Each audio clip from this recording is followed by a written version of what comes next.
beneath the familiar hum of modern cities and the quiet rustle of ancient olive groves, a forgotten world sleeps. Layers of dust and time have sealed away the stories of entire peoples, their marketplaces, their temples, their triumphs, and their fears, compressing them into silent layers of earth. Archaeologists brush away this dust like patient detectives, uncovering not just pottery and stone, but the ghosts of a civilization that existed long before the names we know so well. They find evidence of a vibrant, complex, and often turbulent land, a place that would one day be called Israel, but for now was known by another name, Canaan. This is a story that begins not with a single tribe or a single revelation, but in the sprawling, sun-baked tapestry of city-states and cultures that thrived and struggled in the shadow of giants. It's a world waiting to be rediscovered, a foundation upon which a truly epic history would be built. I'm glad you're here. Wishing you peace, rest, and maybe a little historical inspiration before sleep. Take a moment to like the video and subscribe, but only if you genuinely enjoy what I do here. And as our story begins in this ancient land, I'd love to know where you are listening from and what time it is for you. Please share your location and local time in the comments below. Our story opens in a time of bronze and chariots, a period historians call the Late Bronze Age. Imagine a narrow corridor of land, a land bridge really, nestled between the great blue of the Mediterranean Sea and the vast unforgiving deserts to the east. This was Canaan. It was not a single unified kingdom with a proud flag and a central capital. Instead, it was a mosaic of city-states, each a tiny kingdom unto itself, ruled by a petty king who was constantly looking over his shoulder. Names that would echo in later texts were already ancient here. The mighty fortress of Azor in the north, the strategic citadel of Megiddo, overlooking a crucial trade route, the fortified walls of Gezer and Sheim. Each city was a hub of commerce and a bastion of defense, its high walls of mud brick and stone rising from the fertile plains and rocky hills. Within these walls, life was a symphony of smells and sounds. The bleating of sheep being herded through the gates at dusk, the clang of the cobblesmith's hammer, the scent of baking flatbread mixing with cumin and incense from a household shrine. This collection of cities was perpetually caught in a geopolitical vice. To the south lay the colossal power of Egypt, a golden empire ruled by god-kings, the pharaohs of the New Kingdom. Their influence was everywhere. Egyptian garrisons were stationed in key cities, and Egyptian officials oversaw the collection of tribute, grain, wine, oil, timber, and perhaps most importantly, people. To the north and east, the rival Hittite Empire loomed from the Anatolian plateau, another superpower with its own ambitions. The kings of Canaan were in essence glorified city managers in a territory contested by giants. Their existence was a delicate balancing act of diplomacy and appeasement. We know this not from grand monuments, but from a remarkable archaeological find in Egypt. The Amanna letters. These were clay tablets, a sort of royal filing cabinet of diplomatic correspondence sent from the vassal kings of Canaan to their overlord, the pharaoh Akhenaten. Reading them feels like eavesdropping on history. They are filled with desperate pleas and passive-aggressive complaints. One king begs for a few Egyptian soldiers to protect him from a rival. Another complains that a neighboring ruler has stolen his wagons. They address the pharaoh with absurdly flowery language, calling him my son, my god, while simultaneously trying to manage their own tiny, precarious domains. It paints a picture of a land simmering with internal rivalries, all under the watchful and often indifferent eye of Egypt.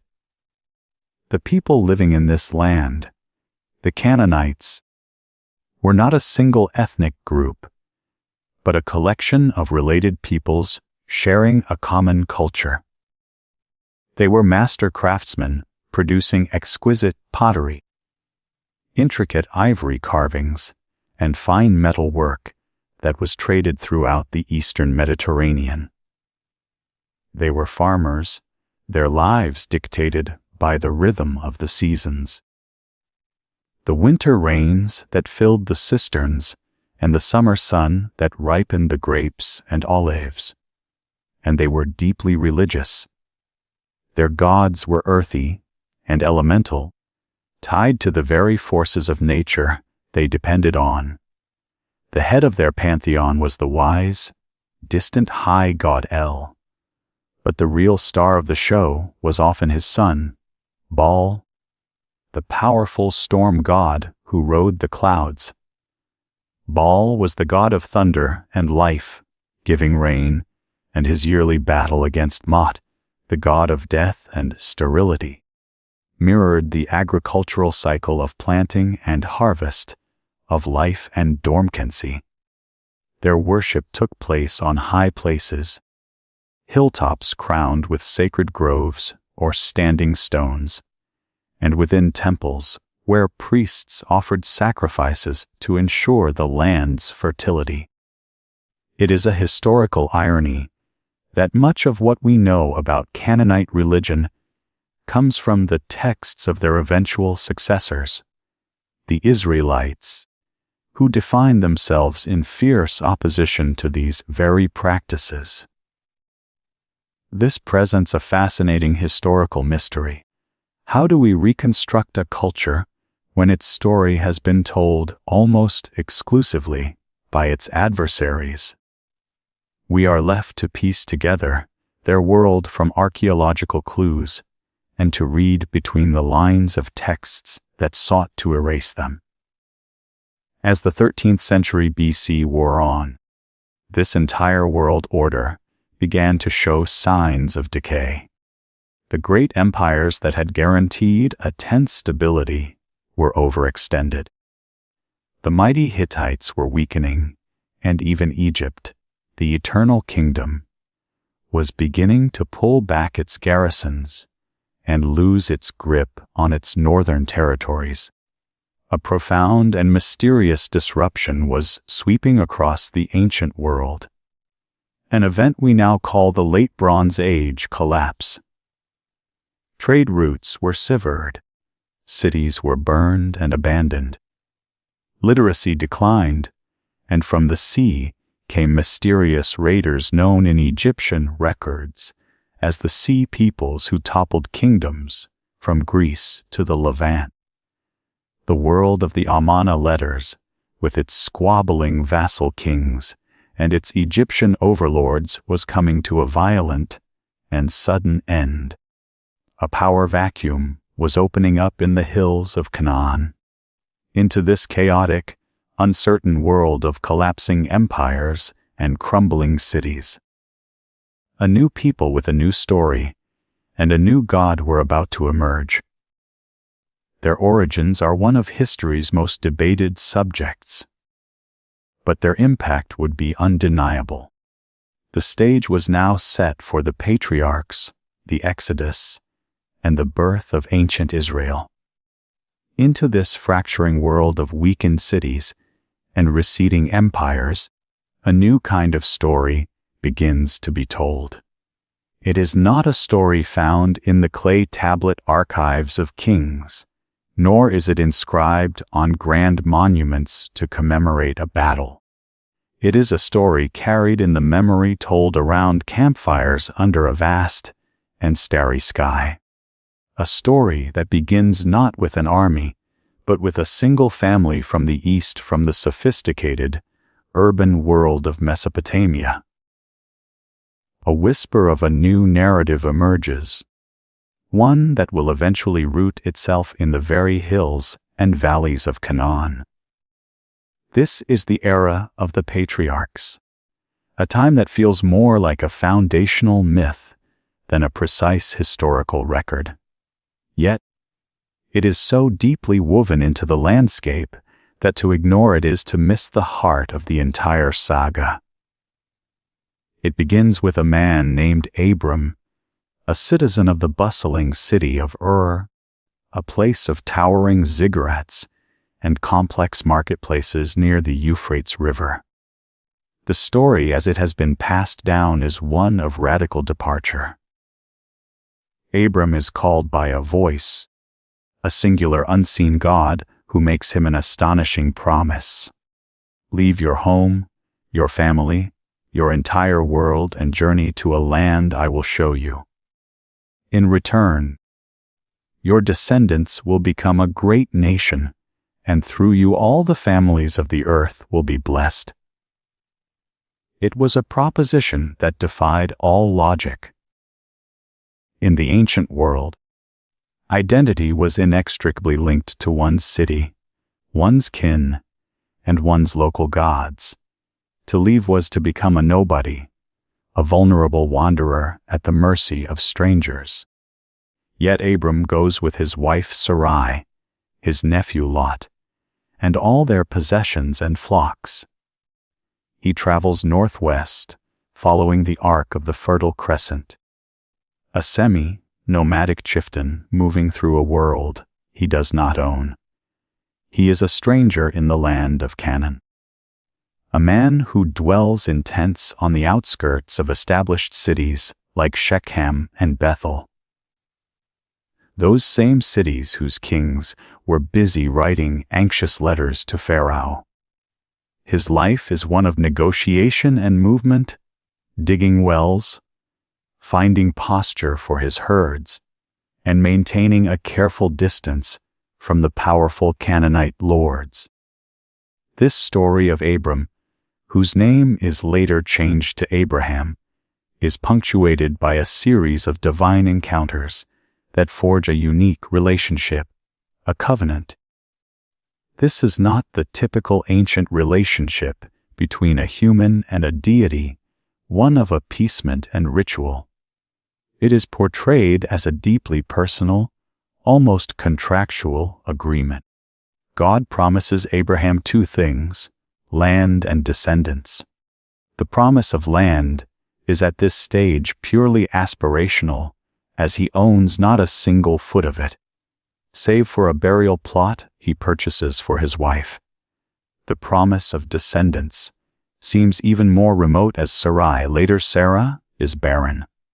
Yet, the narrative revolves around this impossible promise, culminating in the miraculous birth of a son in their old age, Isaac. The story reaches its most harrowing and psychologically complex point when Abraham is asked to sacrifice this very son, the sole heir of the promise. It is a brutal test of faith that ends with a divine reprieve establishing a foundational principle. The God of Abraham does not demand human sacrifice, a practice not unknown in the surrounding cultures. Isaac serves as the quiet, crucial bridge between the dynamic founder and the famously troubled grandson. He is the inherited promise, the living proof of the covenant. His life is less dramatic, more pastoral. He redigs his father's wells, buries his cousin Rebekah from the old country, and settles for a time in the Negev desert, a place of stark and silent beauty. But within his own tent, a new drama unfolds with the birth of his twin sons, Esau and Jacob. Esau, the firstborn, is a man of the field, hairy and robust, a hunter beloved by his father. Jacob is the quiet one, a dweller in tents, clever and smooth-skinned, beloved by his mother. The stage is set for a classic tale of sibling rivalry, a struggle for blessing and birthright that will have consequences for generations to come. Jacob's story is where the family saga becomes wonderfully and messily human.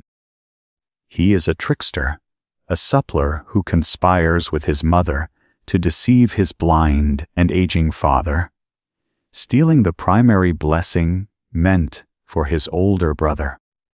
The act forces him to flee for his life, embarking on the same long journey back to Mesopotamia that his grandfather Abraham once made in reverse. There he falls under the thumb of his uncle Laban, a man who proves to be an even more masterful schemer than Jacob himself. Jacob is tricked into marrying the wrong sister, Leah, and must work for 14 long years for the woman he truly loves, Rachel. Over 2 decades, through cunning animal husbandry and sheer persistence, he builds a massive family, 12 sons and a daughter, and amasses great wealth in flocks. His journey back home to Canaan is one of trepidation, fearing the reunion with the brother he wronged so many years ago. The night before their meeting, he engages in a mysterious all-out wrestling match with an unnamed being, divine or angelic. The text is ambiguous. By dawn, though he walks with a limp, he is given a new name, Israel, which can be understood as one who struggles with God. In that moment, the story of a man and his family becomes the story of a people. His 12 sons will become the symbolic forefathers of the 12 tribes of Israel. Now, the great historical mystery surrounding these tales is their relationship to fact. No inscription from Egypt or Mesopotamia mentions Abraham. No archaeological dig has ever uncovered a sign that says Jacob was here. For a long time, scholars have concluded that these are not historical figures in the way of Pharaoh or a Hittite king is. Yet to dismiss them as mere fiction is to miss the point. The stories, while likely composed and written down much later, preserve a startlingly accurate cultural memory. The semi-nomadic lifestyle, the migration patterns from Mesopotamia to the Levant, the customs around marriage and inheritance, they all fit remarkably well with what we know of the movements of Amorite and other Semitic peoples during the Middle Bronze Age centuries before the events they seem to describe. These are not annals of kings. They are a people's poetic and powerful explanation of who they are, where they came from, and what binds them to this particular strip of land. They are the foundational charter, the spiritual DNA that will inform everything that is to come. That new name, Israel, now belonged not just to a man limping from a divine struggle, but to a sprawling and contentious family. His 12 sons were not a unified band of brothers. They were the seeds of 12 rivalous tribes, a collection of half-brothers born from 4 different mothers, simmering with the jealousies and favoritism that so often define a large family. And at the heart of this tension was one boy, Joseph. He was the firstborn son of Rachel, Jacob's beloved, long-barren wife, and the old man doted on him shamelessly. This love was made visible to all in the form of a gift, a special coat, often translated as one of many colors, but more likely a luxurious garment with long sleeves, the kind worn by overseers or royalty, not by shepherds who needed their arms free for work. To his 10 older brothers, this quote was a constant calling reminder of their secondary status. Joseph, for his part, did little to help the situation. He was a dreamer, and he shared his dreams with an adolescent lack of tact. Dreams in which his brothers, sheaf of grain, bore down to his. Dreams in which the sun, moon, and 11 stars bowed before him. To them, it was the height of arrogance, the final straw on a pile of long-held resentments. The breaking point came in the fields near Shechem. The older brothers were pasturing the flocks, and Jacob sent Joseph out to check on them. Seeing him approach from a distance, a speck of finery in the dusty landscape, their simmering hatred boiled over. A conspiracy was hatched in the heat of the day. Their initial impulse was brutal and direct to kill him and throw his body in one of the dry cisterns that dotted the landscape, concocting a story about a wild animal. Only the intervention of the eldest Reuben tempered their rage. He suggested they throw him in the pit alive, secretly planning to rescue him later. But plans, as they so often do, went awry. While Reuben was away, another brother, Judah, made a more pragmatic and perhaps even cruel suggestion. Why stain their hands with his blood when they could profit from their problem? At that moment, a caravan of Ishmaelite traders appeared, their camels plodding along the ancient trade route that led down to Egypt, and so, for 20 pieces of silver, the favored son was sold into slavery. They took his beautiful coat, dipped it in the blood of a slaughtered goat, and presented the tattered evidence to their heartbroken father, letting him draw his own devastating conclusion. Joseph was taken down into a world utterly alien to him. The pastoral semi-nomadic life of Canaan, with its rocky hills and familial tents, gave way to the overwhelming scale and rigid structure of Egypt. The Nile River Valley was a place of monumental stone temples, a bewildering pantheon of animal-headed gods, and a deeply ordered society ruled by a divine king. Yet, even as a slave in the house of a high-ranking official named Potiphar, Joseph's inherent talent for administration and leadership shone through. He was capable, honest, and everything he managed seemed to prosper, earning him the complete trust of his master. But his good looks and good fortune attracted the unwanted attention of Potiphar's wife. When he rebuffed her advances, her frustrated desire turned to vindictive fury. She framed him using his own cloak as false evidence, and Joseph, despite his innocence, was thrown into the royal prison. It was a place for political prisoners, a dungeon where one could be forgotten for years. But even here in the darkness, his unique abilities surfaced. He became a trusted inmate, and more importantly, he found his true calling as an interpreter of dreams.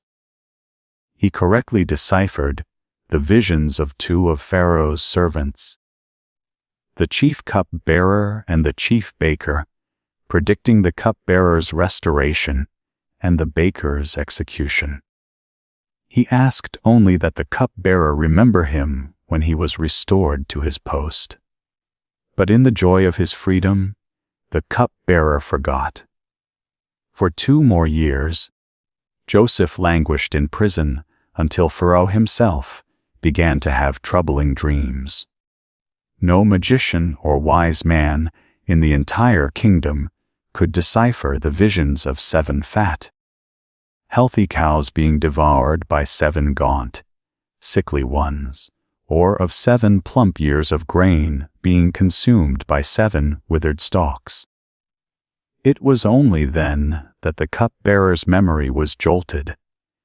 He confessed his negligence and told Pharaoh of the young Hebrew in the prison who could interpret dreams. Joseph was hastily summoned. He was washed, shaved in the clean, faced Egyptian style, and brought before the most powerful man in the known world. With a calm confidence he attributed not to himself, but to his God, Joseph explained that the dreams were a divine warning. Egypt would experience 7 years of unprecedented abundance, followed by 7 years of devastating famine that would ravage the land. But he didn't stop there. He laid out a detailed administrative plan. Appoint a wise overseer to collect and store 1/5 of the harvest during the plentiful years, creating a reserve to see the kingdom through the lean ones.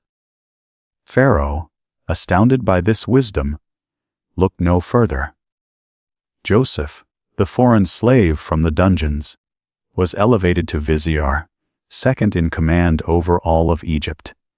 He was given Pharaoh's signet ring, fine linen robes, a gold chain, and an Egyptian wife, effectively becoming a prince of the land that had enslaved him.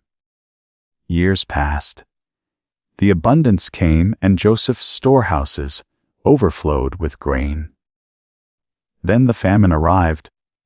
Just as he had foreseen, its grip tightening not only on Egypt, but on all the surrounding lands, including the hills of Canaan, where his family still lived. Driven by hunger, Jacob sent his 10 sons, all but his youngest, Benjamin, down to Egypt to buy grain. They were brought before the powerful Egyptian administrator. This strange man, who spoke their language through an interpreter and governed the food supply of the world. They bowed low before him, their faces to the ground, unknowingly fulfilling the very dreams of the sheaves that had sparked their murderous jealousy 2 decades earlier. Joseph recognized them instantly, but they had no idea who he was. What followed was a masterful piece of psychological theater. Over a series of visits, he tested them, speaking harshly, accusing them of being spies and demanding they bring their youngest brother Benjamin before him to prove their honesty. He wanted to see if they had changed, if they were still the same callous men who had sold him for silver. When he finally saw their genuine anguish and Judah's willingness to sacrifice his own freedom for Benjamin's, Joseph knew they were transformed. Overwhelmed, he sent all the Egyptians out of the room and through uncontrollable sobs revealed his identity. The story culminates with the migration of old Jacob and his entire clan down to Egypt, where they were settled in the fertile delta region of Gan, a pastoral paradise. The family of Israel was safe, protected, and provided for within the borders of the Egyptian Empire. The story is a masterpiece of narrative, but like the tales of his forefathers, its literal historicity is a great mystery. Yet the story is filled with authentic Egyptian details, from titles and names to customs and political structures. It powerfully explains how the promised people ended up not in the promised land, but as a growing, thriving, yet vulnerable minority in the land of the pharaohs, setting the stage for a story of enslavement and liberation that would shake the foundations of the ancient world. This idyllic picture of a Hebrew family finding refuge and flourishing in the heart of Egypt, settling in the best pasture lands and living under the protection of a powerful vizier who was one of their own, presents a gentle narrative. Yet when viewed through the cold, hard lens of Egyptian history, it begs a question. The Egyptians, especially their powerful New Kingdom period, were a proud and often insular people, deeply traditional and generally convinced of their own cultural superiority. The idea that a native Egyptian pharaoh would take a foreign slave from prison, a Semite from Canaan, no less, and elevate him to the highest office in the land, seems to many historians rather unlikely. It would be like a medieval king appointing a peasant from a rival nation to be his prime minister. So, does this make the story a simple fiction? Or perhaps are we looking at the right story, but in the wrong historical context? To find a truly plausible setting for a tale like Joseph's, we must drift back into a fascinating, chaotic, and often misunderstood era of Egyptian history, the time of the Hyksos. For a long period before the rise of Egypt's glorious new kingdom, the central authority of the pharaohs had crumbled. This era, known as the Second Intermediate Period, was a time of division and weakness, and into this power vacuum came outsiders from the northeast, from the lands of Canaan and Syria. Semitic-speaking peoples had been migrating into the eastern Nile Delta for generations. They came not as a conquering army, but as a slow, steady stream of traders, laborers, soldiers, and families seeking relief from famine. A pattern remarkably similar to the story of Jacob's clan. These Asiatics, as the Egyptians called them, settled heavily in the region, the very same fertile land of Gan given to the Israelites. Over time, their numbers grew and their leaders adopted Egyptian customs, titles, and writing while still worshipping their own Canaanite gods like Baal alongside the Egyptian deities. Their capital city, Avaris, grew into a bustling multicultural metropolis, a fusion of Levantine and Egyptian styles. And eventually, using advanced military technology, like the powerful composite bow, and most devastatingly, the horse-drawn chariot, a weapon of war Egypt had never seen before. These foreign leaders seized control of northern Egypt. The Egyptians called these rulers Ekosud, which means rulers of foreign lands. This term, transliterated into Greek, gives us the name by which they are known to history. The Hyksos iron lies the heart of the Hyksos connection, a tantalizing historical theory that provides a potential backdrop for the biblical account. Suddenly, the story of Joseph's meteoric rise no longer seems so improbable. A Hyksos pharaoh, himself, a man of Semitic origin, would not view a clever and capable Hebrew like Joseph with suspicion. He would see a kinsman, a man from a similar cultural background, who understood his language and his ways.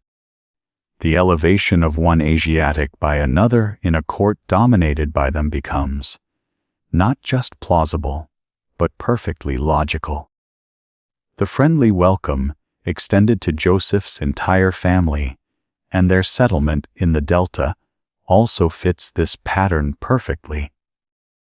It would not be an isolated act of charity, but part of a much larger, ongoing migration of kindred peoples into a region governed by rulers who were themselves foreign. The story of Genesis in this light could be seen as a preserved cultural memory, a personalized and dramatized account of a real historical period when people from Canaan could not only live in Egypt, but could thrive and even rule there. The story of Joseph may not be about a single individual, but a reflection of a time when his success story was in a broader sense the story of his people. But every political situation is temporary, and the rule of these foreign kings was deeply resented by the native Egyptians who still controlled the southern part of the country from their capital at Thebes. To them the Hyksos were occupiers and impurity to be cleansed from the sacred soil of Egypt. A fierce nationalistic fervor grew among the Theban princes, who began to see it as their divine duty to drive the foreigners out and reunify the two lands under a true Egyptian pharaoh. This sparked a series of brutal wars. The Theans, having adopted the chariot and advanced weaponry of their rivals, began to push north. We have inscriptions from a pharaoh named Chamos, describing with relish his raids on Hyksos territory, boasting of how he made their women peer out from their roofs in terror. The final victory was achieved by his successor, Amos Pham, around the year 1550 BCE. He stormed the capital city of Avaris, driving the last of the Hyksos rulers back into Canaan and laying waste to their strongholds. He became the founder of the 18th dynasty and the celebrated unifier of Egypt, ushering in the new kingdom the age of Tutankhamun, Hatshepsut, and Ramesses the Great. This violent expulsion is the other side of the Hawes theory, the dark mirror to Joseph's success. For any Semitic peoples who remained in the Delta after the war, life would have changed overnight. The new all-Egyptian regime would have been intensely paranoid and xenophobic. Anyone with a Canaanite accent or foreign name would be viewed not as a neighbor, but as a potential traitor, a remnant of the hated occupiers, a fifth column waiting to aid Egypt's enemies. A policy of repression and control would have been almost inevitable. This historical reality aligns with stunning precision to the ominous transition in the biblical narrative itself, which describes how, after generations of peace, a new king arose over Egypt who did not know Joseph. This new king, fearing the Israelites' growing numbers, decides to deal shrewdly with them, subjecting them to bitter forced labor and enslavement. The Hyksos theory, therefore, provides a single coherent framework for both the friendly reception and the subsequent brutal oppression. It is not without its problems. The timelines do not perfectly align with traditional biblical chronology, but it remains the most compelling historical speculation for the events that led the children of Israel from a position of privilege to one of bondage, crying out for a deliverer. The paranoia of this new dynasty of pharaohs, the native Egyptian rulers who had cast out the Hyksos, was not merely political. It was demographic.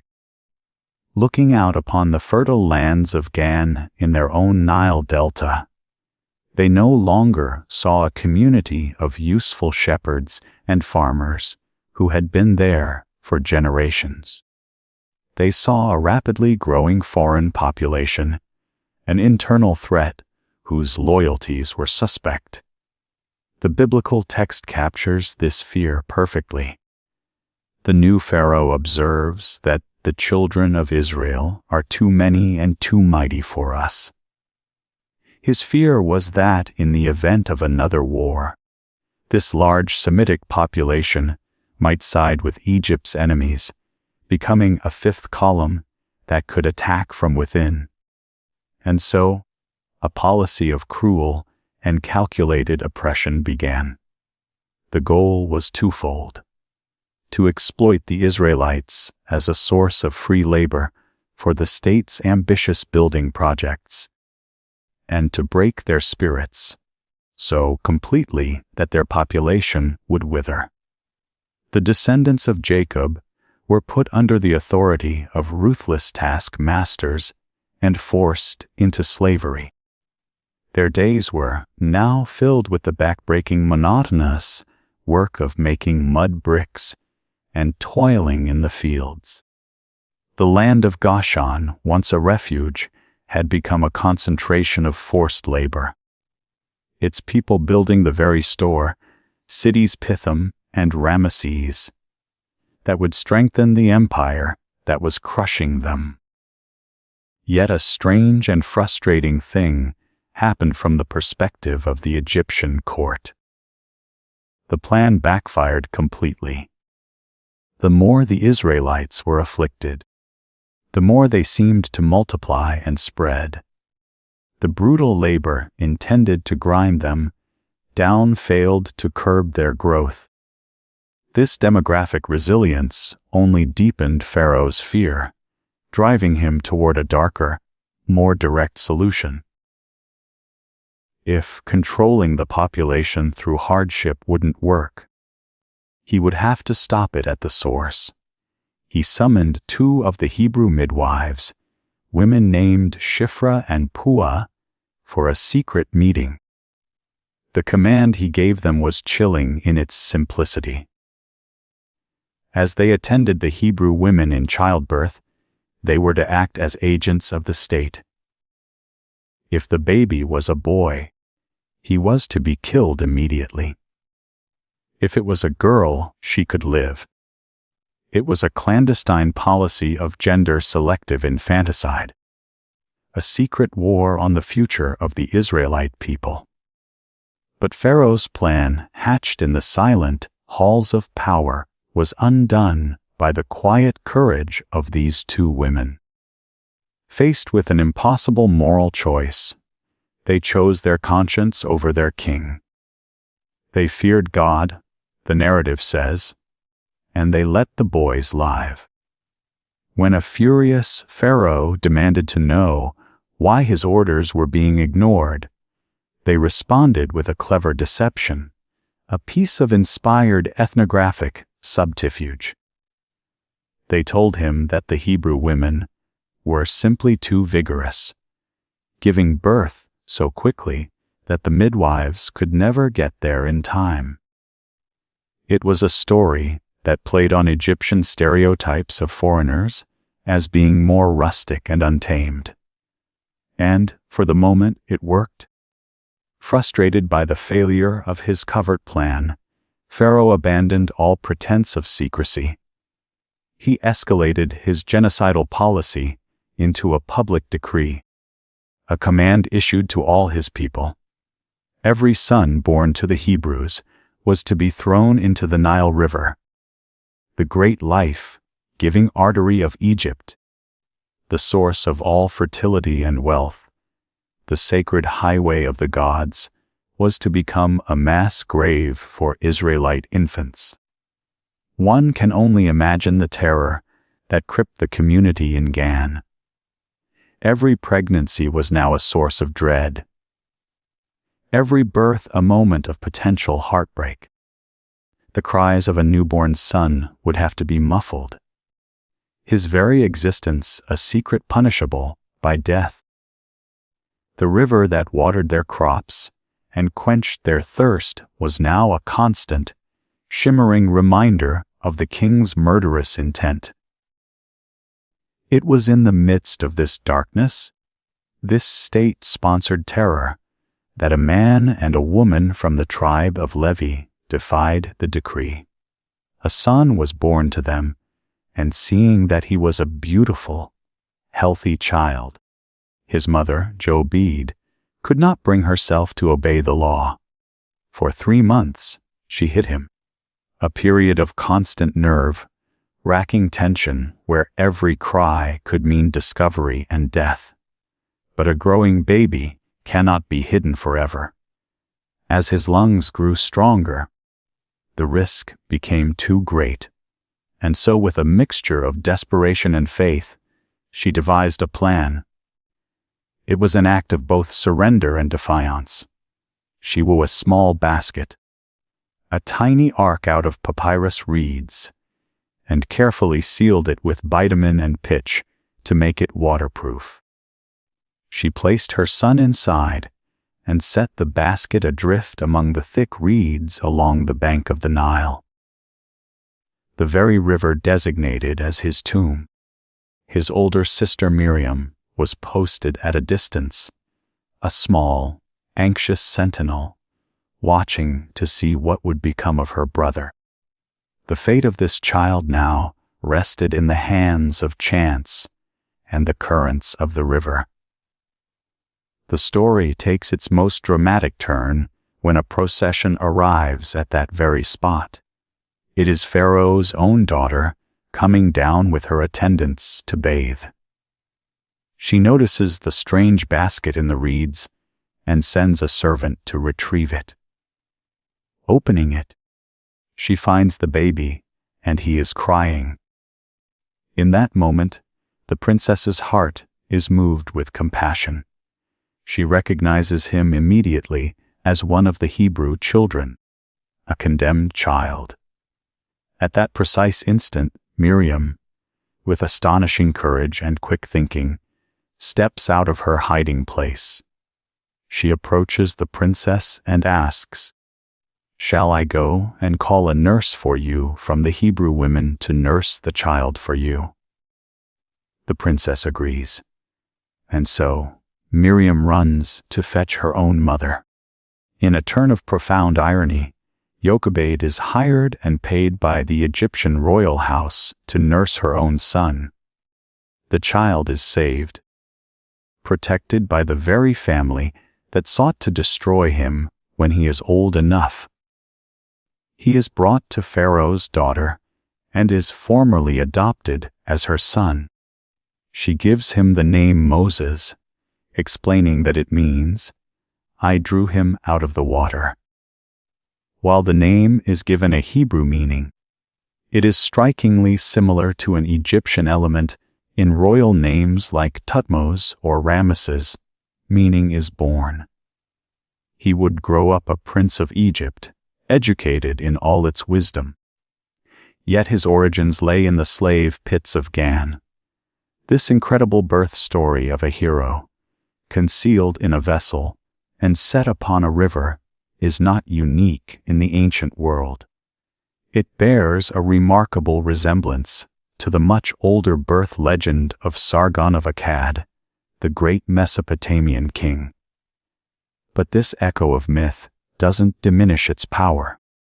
It enhances it, placing Moses in the archetypal tradition of the hero whose miraculous survival as an infant signals a world-changing destiny.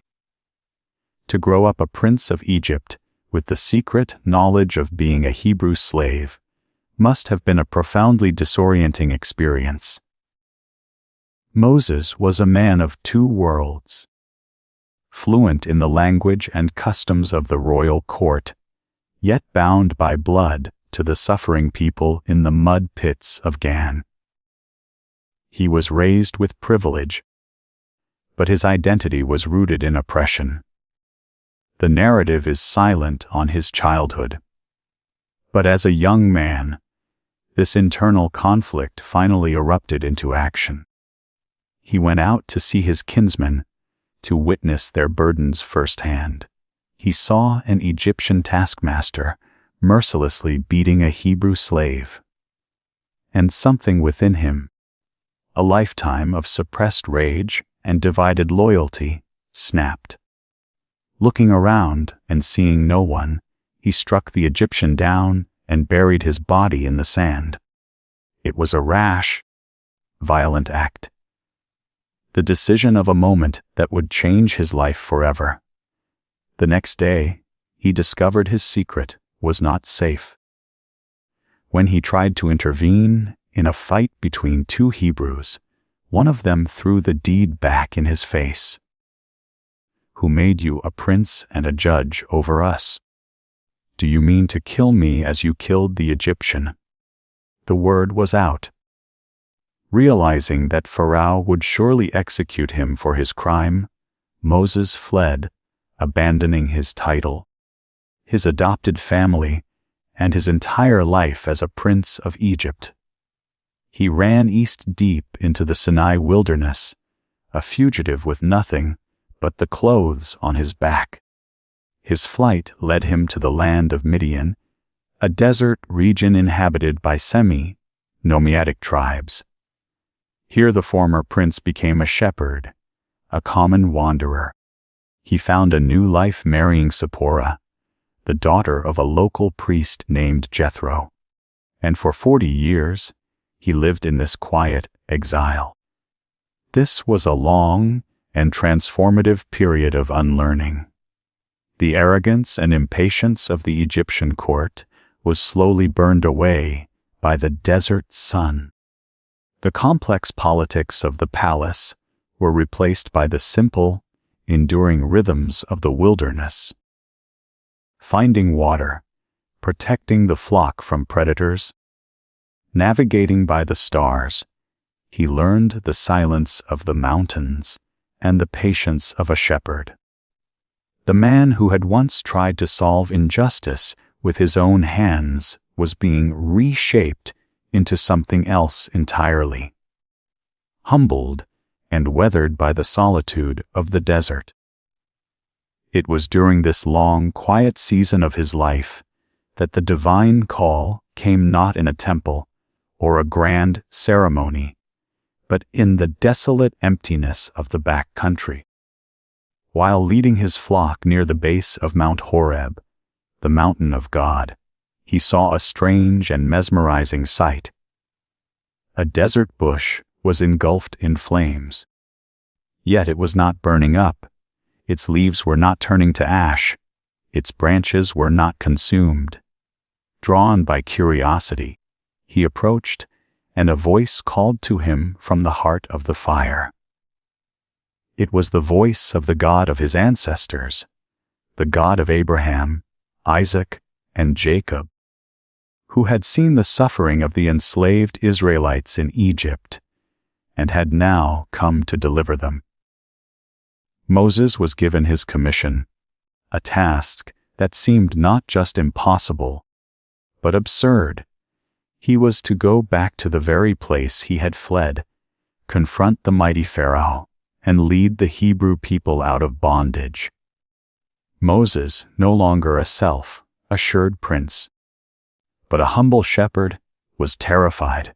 He argued, raising a series of deeply human objections. "Who am I to do such a thing? What is your name, so I can tell them who sent me? What if they don't believe me? I am slow of speech. I am not an eloquent man.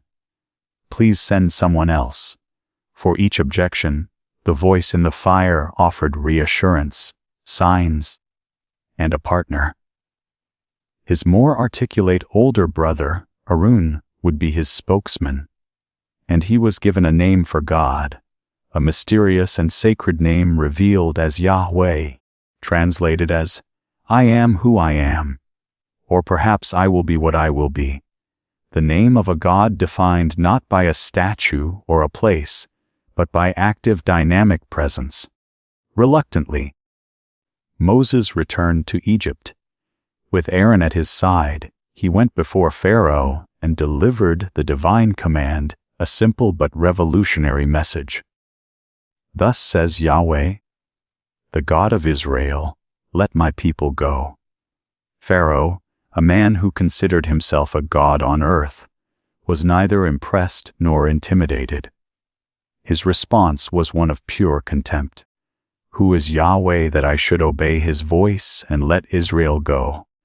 I do not know Yahweh, and moreover, I will not let Israel go." To demonstrate his power, he made the slaves' lives even more miserable, ordering them to gather their own straw for brickmaking while maintaining the same daily quat. The people suffered, and their hope curdled into resentment against Moses and Aaron. This arrogant refusal set the stage for a legendary confrontation, a cosmic showdown between the God of a powerless slave people and the entire pantheon of the most powerful empire on earth. This battle was fought through a series of 10 devastating plagues, an escalating campaign of ecological and psychological terror. Each plague seems targeted not just to cause suffering, but to demonstrate the impotence of a specific Egyptian deity. The first plague turned the Nile River, the lifeblood of Egypt and the domain of the god Harpy, into a stinking, undrinkable river of blood. Then came a tide of frogs, creatures associated with the fertility goddess Hiki, swarming into every house and bed chamber. Then swarms of gnats, then flies. The Egyptian magicians, who had been able to replicate the first couple of signs, were soon overwhelmed, forced to admit to Pharaoh, "This is the finger of God." Yet with each plague, a curious refrain is repeated in the text. Pharaoh's heart was hardened. He would beg for relief when the affliction was at its peak, promising to let the people go, only to renege the moment the plague was lifted. It was a cycle of stubborn pride and temporary panic. After the insects came a pestilence that killed the livestock of the Egyptians, a blow against gods like Hor, the cow goddess, while the Israelite herds were spared. Then came boils on the skin of man and beast, a terrifying hail storm of fire and ice that flattened the crops, a swarm of locusts that devoured whatever the hail had left, and a profound supernatural darkness that smothered the land for 3 days. A direct assault on the supreme sun god, Ra. There is a fascinating scientific hypothesis that these plagues might not have been disconnected miracles, but a cascading chain reaction of natural disasters, perhaps triggered by a massive volcanic eruption like that of Thera in the Mediterranean. Red volcanic ash could have choked the Nile, killing the fish and driving the frogs ashore. The death of the frogs would lead to an explosion in the insect population, which would then spread disease to cattle and humans. While this provides a possible naturalistic framework, it does little to diminish the narrative power of the events as they were experienced and remembered as a slow, terrifying, and methodical dismantling of Egypt's power, pride, and pantheon, paving the way for one final devastating blow. After the palpable darkness that had smothered Egypt, a final, even more terrible blow was announced, one that would not target the land or the livestock, but life itself. A great and final plague would sweep through the land at midnight, and in every home, the firstborn son would die, from the heir of Pharaoh on his throne to the firstborn of the captive in the dungeon. But for the Israelites in Goshen, a specific set of instructions was given, a ritual that would protect them from the coming doom and serve as a memorial for all time. This was the institution of the Passover. Each household was to select a lamb, a male 1 year old, and without blemish. They were to keep it and inspect it for several days. And then, at twilight on the 14th day of the month, the entire community of Israel was to slaughter their lambs. A portion of the blood was to be taken and painted using a hyssop branch on the 2 doorposts and the lintel of each house. This blood was not a sacrifice in the typical sense, but a sign, a divine password to mark the homes that the angel of death was to pass over. Inside their marked houses, they were to roast the lamb over a fire and eat it with two symbolic accompaniments: unleavened bread, called matzah, and bitter herbs. The bread was to be unleavened, because their departure from Egypt would be so sudden, so hurried, that there would be no time to wait for dough to rise. It was the bread of haste, a taste of a life uprooted in a single night. The bitter herbs were to be a perpetual sensory reminder of the bitterness of their slavery. The meal itself was not to be a leisurely feast. They were to eat it fully dressed with their belts tightened, their sandals on their feet, and their walking staffs in their hands, like people poised for a journey, ready to move at a moment's notice. It was a night of anxious waiting, of families huddled together in the darkness, listening to the silence of their own homes and the sounds of a nation about to be shattered. Then, at midnight, it happened. A great cry of anguish echoed throughout the land of Egypt, a sound of collective nationwide mourning. The plague had struck with terrifying precision, just as Moses had warned. In every Egyptian household, not marked by the blood, there was death. The narrative is stark and unsparing. No home was spared. Pharaoh, finally and irrevocably broken, his own firstborn son, now dead, summoned Moses and Aaron in the dead of night.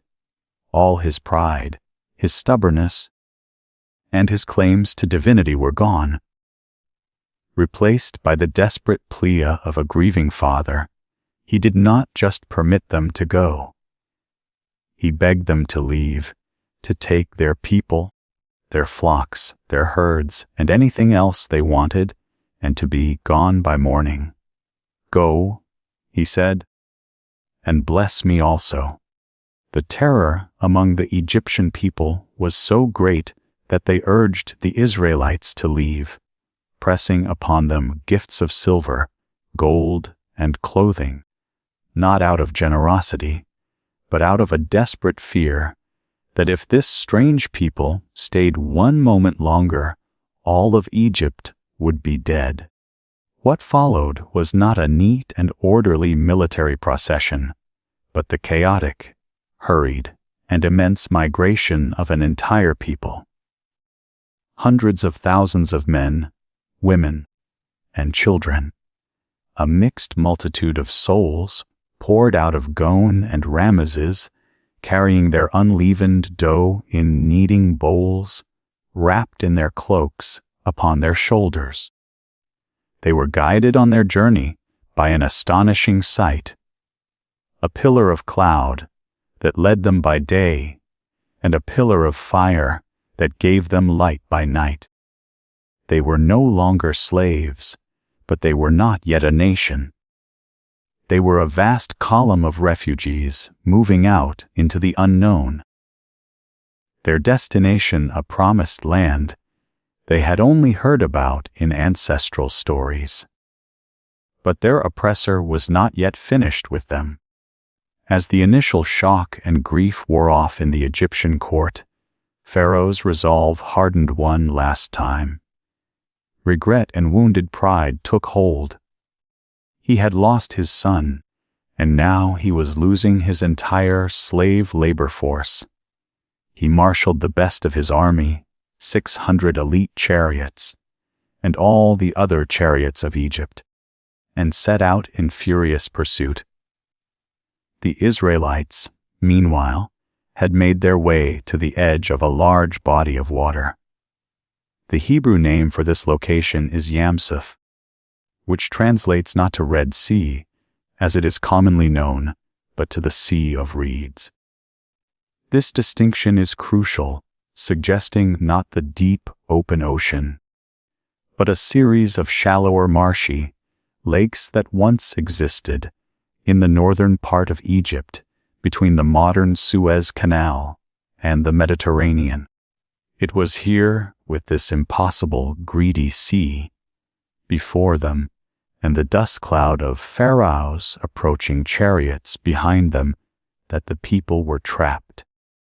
Their newfound liberty seemed horrifically short-lived. Terror gave way to bitter recrimination.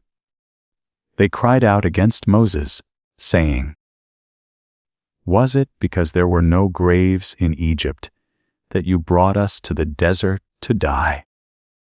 It would have been better for us to serve the Egyptians than to die in the wilderness." But Moses reassured them, telling them to stand firm and see the salvation of the Lord. And as the Egyptian army closed in, a miracle began to unfold. The pillar of cloud moved behind the Israelites, plunging the pursuing army into darkness, while casting light on the path of the Hebrews. Moses stretched his hand out over the sea, and a powerful east wind began to blow, howling all through the night. The wind pushed back the shallow waters of the reedy lake, piling them up and creating a path of dry ground through the middle. All that night, the children of Israel walked through the sea on dry land, with a wall of water on their right and on their left. As dawn approached, the Egyptians, blinded by arrogance, charged after them into the unnatural corridor. But their chariot wheels became clogged and mired in the wet, muddy seabed. Their advance slowed to a crawl, and panic began to set in. "Let us flee from Israel," they cried, "for Yahweh fights for them against Egypt." It was too late. From the far shore, Moses once again stretched out his hand over the sea. The wind ceased, and the walls of water collapsed. The sea returned to its normal course with a torrential force, swallowing the entire Egyptian army, its horses, and its chariots. As the sun rose, the Israelites stood on the shore of their freedom and saw the bodies of their former masters washed up on the sand. The might of the Egyptian empire they drowned at their feet. The confrontation was over. They were finally, truly, and miraculously free. The song of triumph on the shores of the Sea of Reeds. A spontaneous explosion of relief and gratitude was still echoing in their ears when the first hard reality of their new freedom set in the wilderness. The Sinai Peninsula was not a gentle pasture land. It was a vast triangular expanse of scorched rock, gravel plains, and jagged mountains under a relentless sun. For a people who had spent their entire lives in the well-watered Nile Delta, this new world was a brutal shock. The euphoria of their escape evaporated as quickly as water on hot stone. After just 3 days of travel, their water supplies ran out. When they finally found an oasis, which they named Mara, the water was bitter and undrinkable. The memory of their miraculous deliverance from the world's greatest superpower seemingly vanished, replaced by the immediate primal panic of thirst. The grumbling began, a sound that would become the constant background music of their journey. "What are we to drink?" they cried out to Moses, their gratitude already curdled into accusation. This set the pattern for the weeks to come. A crisis followed by a complaint against Moses, followed by a divine intervention. The bitter water was made sweet. When they ran out of the food they had carried from Egypt, they began to romanticize their slavery. If only we had died by the hand of the Lord in the land of Egypt. They lamented. When we sat by the pots of meat and eat bread to the full. For you have brought us out into this wilderness to kill this whole assembly with hunger. Their memory was selective, conveniently forgetting the whips of the taskmasters and focusing only on the steady meals. In response to this complaint, they were provided for once again. In the evenings, flocks of quail would descend upon the camp. And in the mornings, the ground was covered with a strange flaky substance like frost, which they called manna, a bread from heaven that would sustain them for 40 years. After 3 months of this cycle of crisis, complaint and provision, the vast column of people arrived at the foot of a truly imposing mountain, its granite peaks looming over the desolate plain. This was Mount Sinai, also known as Horeb, the same mountain where Moses had first encountered the burning bush. Here, in this place of stark and silent majesty, the real purpose of their journey was to be revealed. They were not just escaping from something, they were being led to something. Now, the precise geographical location of this mountain is one of the great, unsolved mysteries of biblical archaeology. Tradition dating back to the 4th century CE identifies it with a peak, now called Jebel Musa in the southern Sinai Peninsula, where St. Catherine's Monastery stands today. Yet there is no hard archaeological evidence from the supposed time of the Exodus to confirm a large population ever camped there. This lack of evidence has led scholars to propose a whole host of alternative locations, from mountains in the northern Sinai to peaks in the land of Midian, in what is now northwestern Saudi Arabia. But for the story of Israel, the exact coordinates are less important than the event that took place there. This mountain was to be the site of their national birth, the place where a covenant, a sacred and binding treaty, would be forged between this ragtag group of former slaves and the God who had rescued them. Moses went up the mountain into the thick cloud that now shrouded its peak and acted as the intermediary. He brought a message down to the people camped below.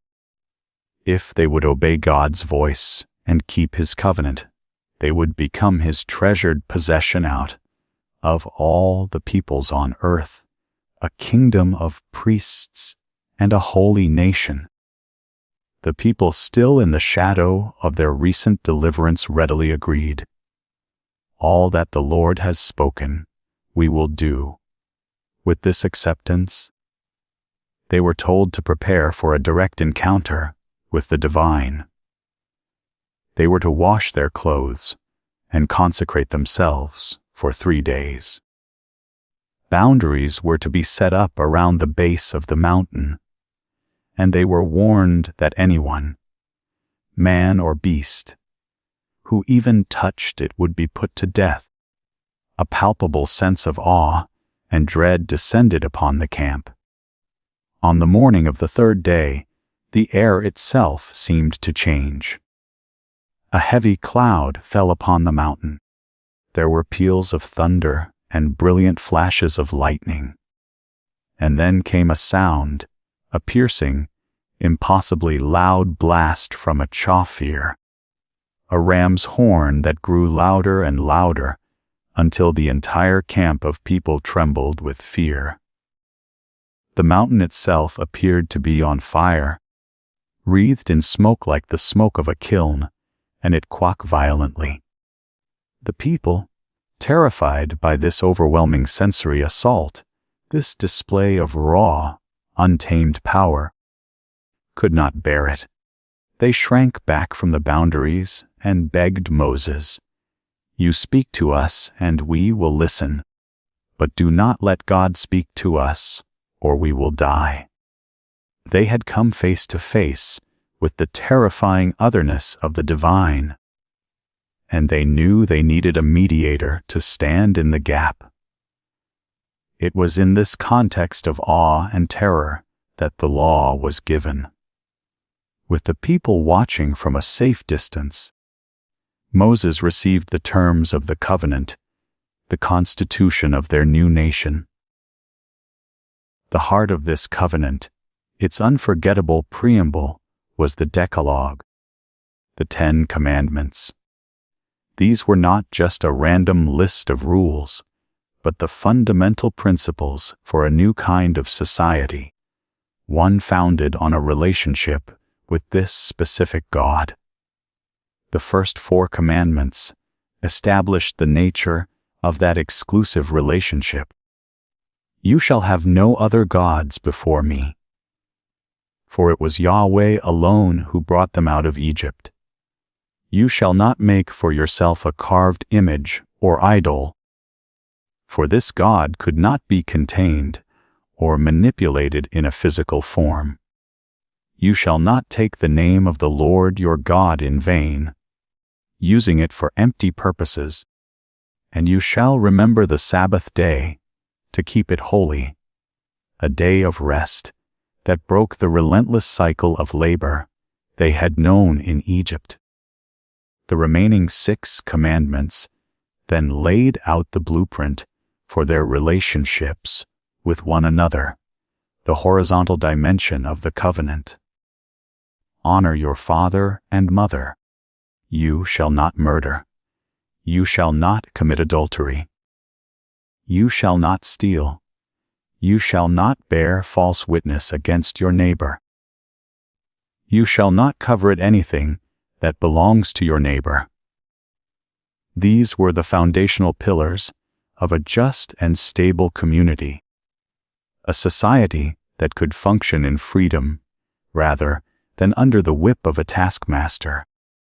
This was the moment that a disorganized rabble of refugees began to be forged into a nation, bound together not by a shared geography or a human king, but by a shared law and a common loyalty to the God who had met them in fire and thunder at the foot of the mountain. The awe and terror of the theophany at Sinai, the solemn agreement to the covenant, the very thunder of the divine voice, all of it seemed to evaporate with astonishing speed in the hot desert air. The law had been given, but the people who received it were still deeply marked by their past. While Moses remained on the mountain for 40 days and 40 nights, receiving the detailed blueprints for their new society and the stone tablets inscribed with the 10 Commandments, the community below grew restless. Their leader was gone, vanished into the terrifying cloud, and their old anxieties resurfaced. A crowd gathered around Aaron, the high priest, the man left in charge, and their demand was a shocking regression. "Come, make us gods who shall go before us," they clamored. "As for this Moses, the man who brought us up out of the land of Egypt, we do not know what has become of him." They wanted a God they could see, a tangible idol they could control, not the invisible, overwhelming presence that made the mountain quake. Under pressure, Aaron buckled. He instructed them to bring their gold earrings, the very gold they had been given by the Egyptians upon their departure. And from this he fashioned a molten calf, a familiar image reminiscent of the Apis bull cult in Egypt, or the bull imagery associated with the Canaanite god Baal.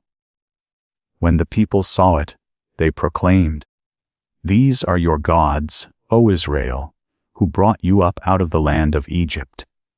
A great festival was declared, a scene of wild, unrestrained revelry with sacrifices, feasting, and dancing before the lifeless golden idol at the base of the very mountain where they had sworn exclusive allegiance to Yahweh. They broke their covenant in the most dramatic way imaginable.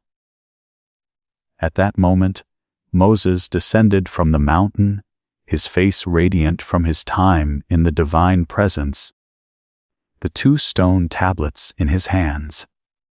As he saw the scene of idolatry, his anger blazed.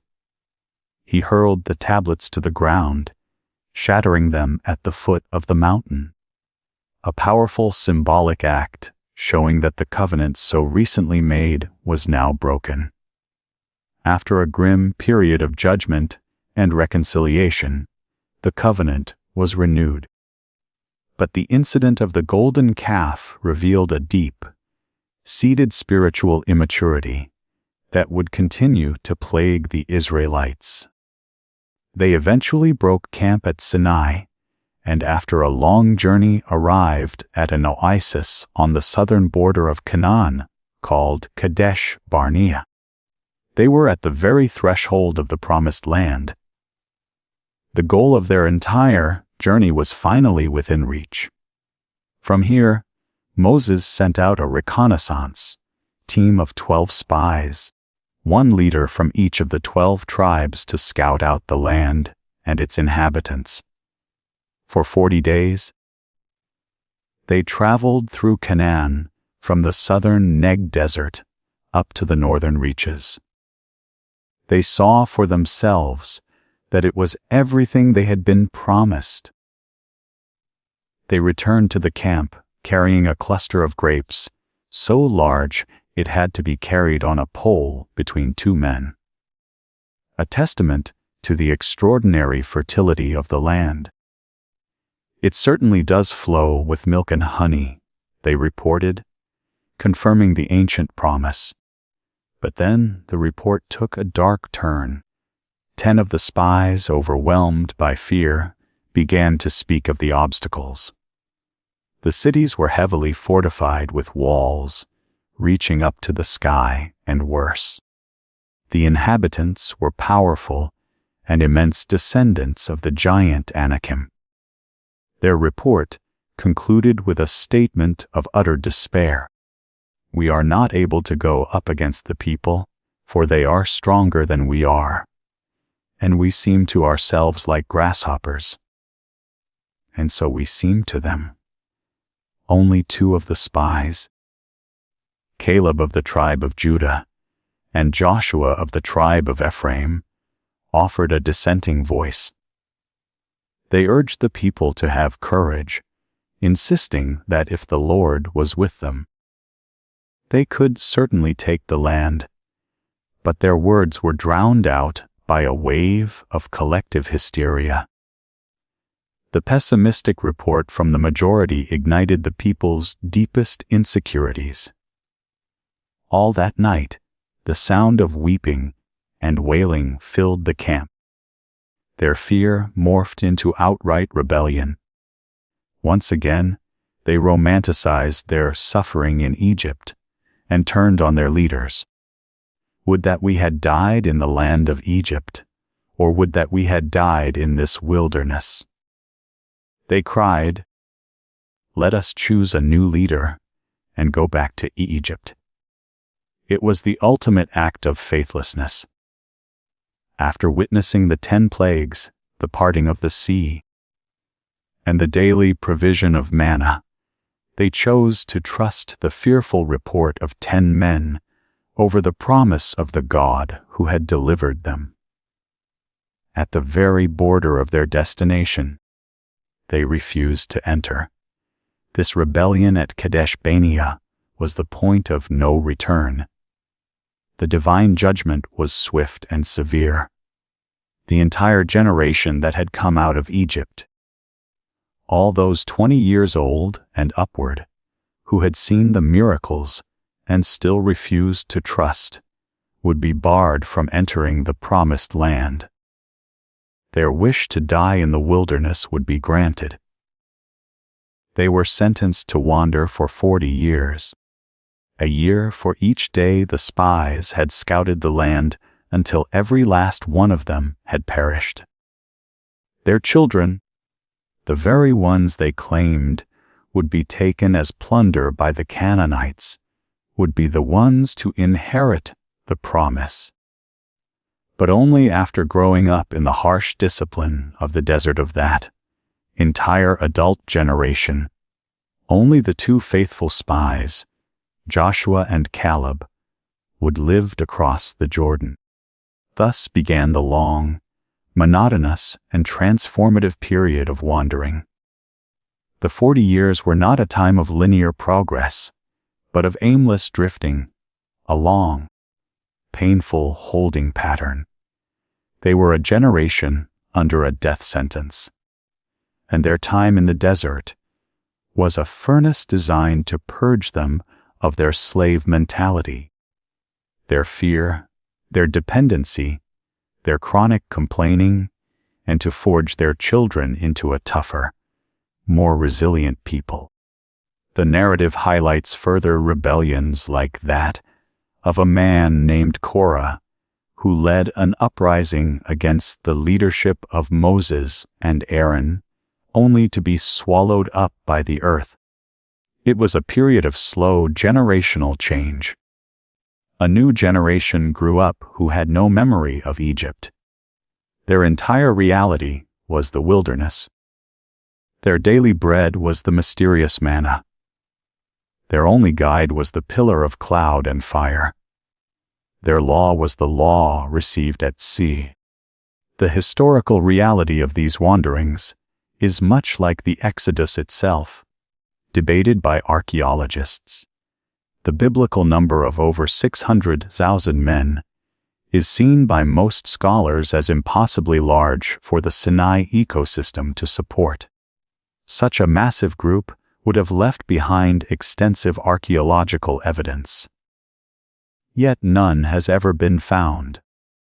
It is more likely that the Hebrew word, oft translated as thousand, could also mean clan or military unit, which would result in a much smaller, more plausible number.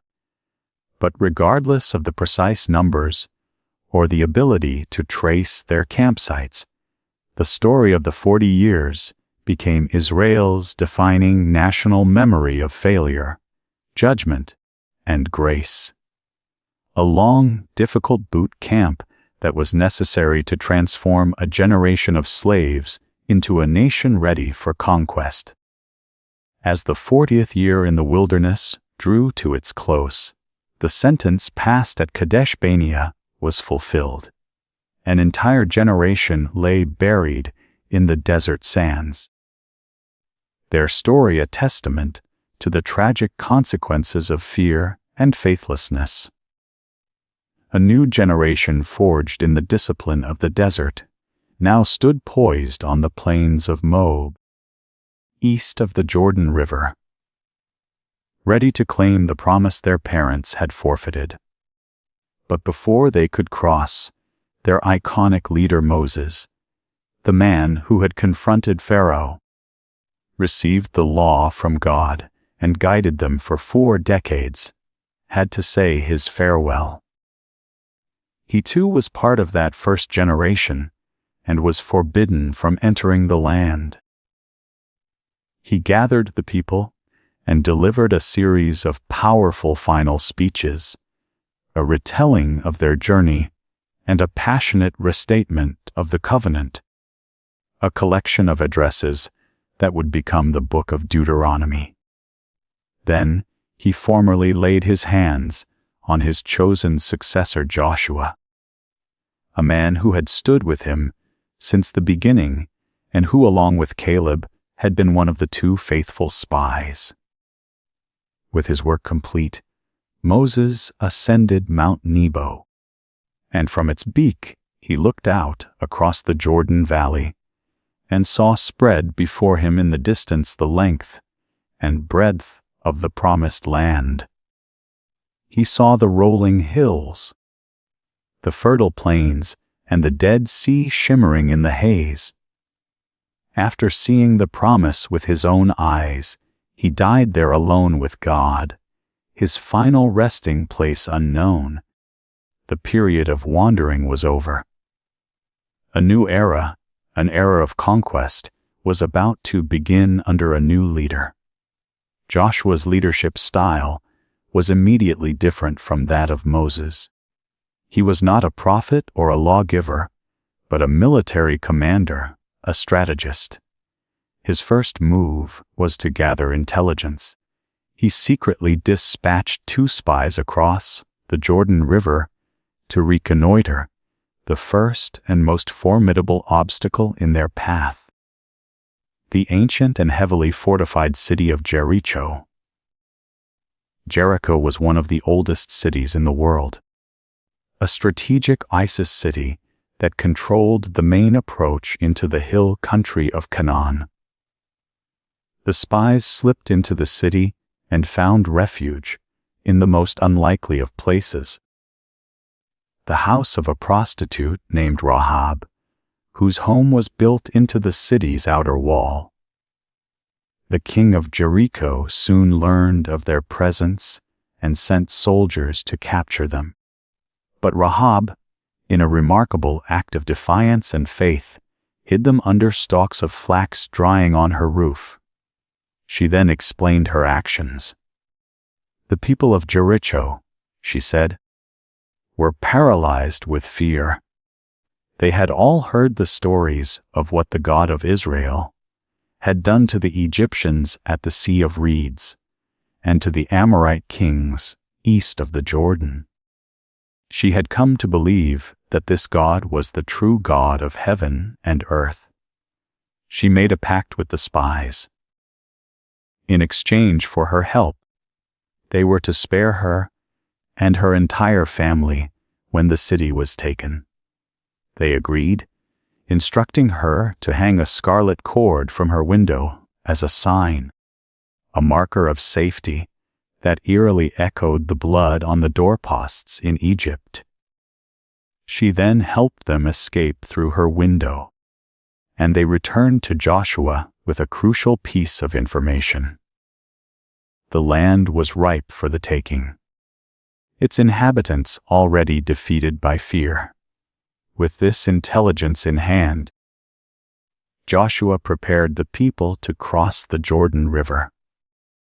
It was the time of the spring harvest, when the snow melt from Mount Hermon caused the Jordan to overflow its banks, turning it into a wide, muddy, and impossible torrent. To cross at this moment seemed impossible. But it was to be the site of a foundational miracle for this new generation. Joshua commanded the priests to take up the Ark of the Covenant, the sacred golden box that symbolized God's presence, and to walk into the raging river. The moment their feet touched the water's edge, the flow of the river was cut off. The waters coming down from the north piled up in a single heap far upstream, while the water flowing down to the Dead Sea ran out, creating a wide, dry riverbed. It was a stunning echo of the parting of the Sea of Reeds. A clear and powerful sign to this new generation that the same God who had saved their parents from Pharaoh was now with them, ready to lead them into Canaan. The entire nation walked across the Jordan on dry ground opposite the city of Jericho. To ensure this moment was never forgotten, Joshua instructed one man from each of the 12 tribes to take a large stone from the middle of the riverbed.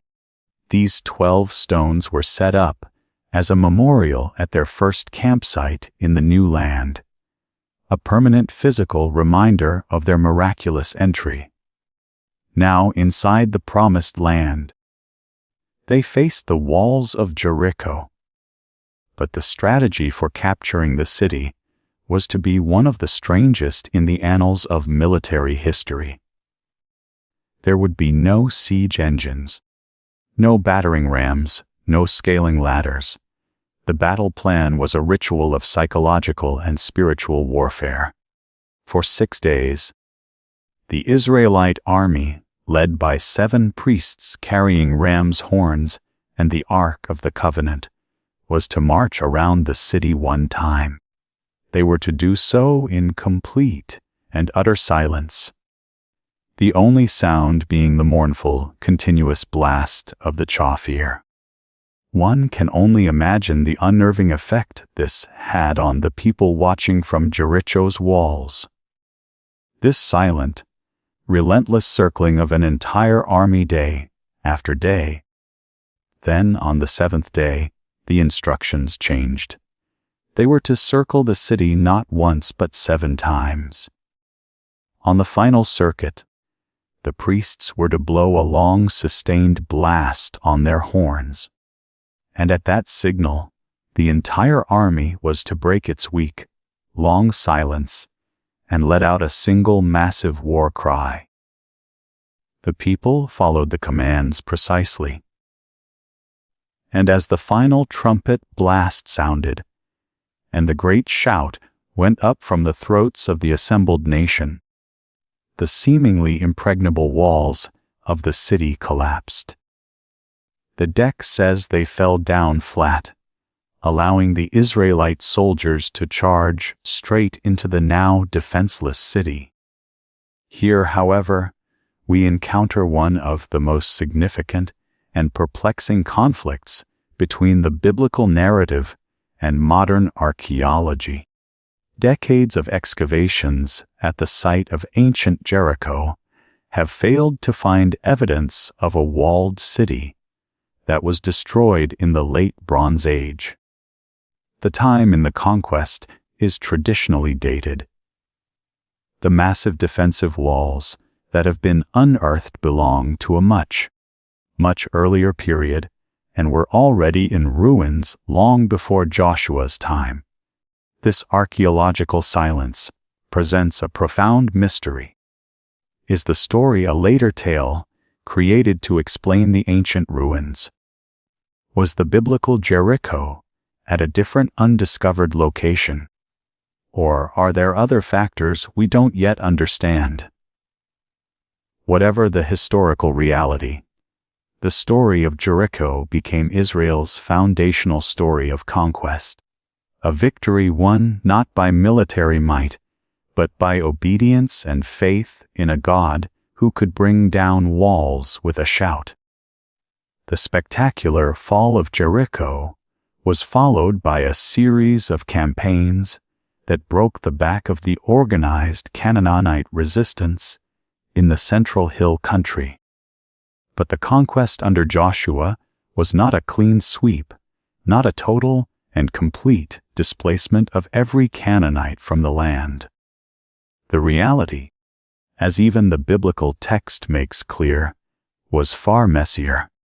After the major victories, the land was divided among the 12 tribes of Israel, and each tribe was tasked with securing its own allotted territory.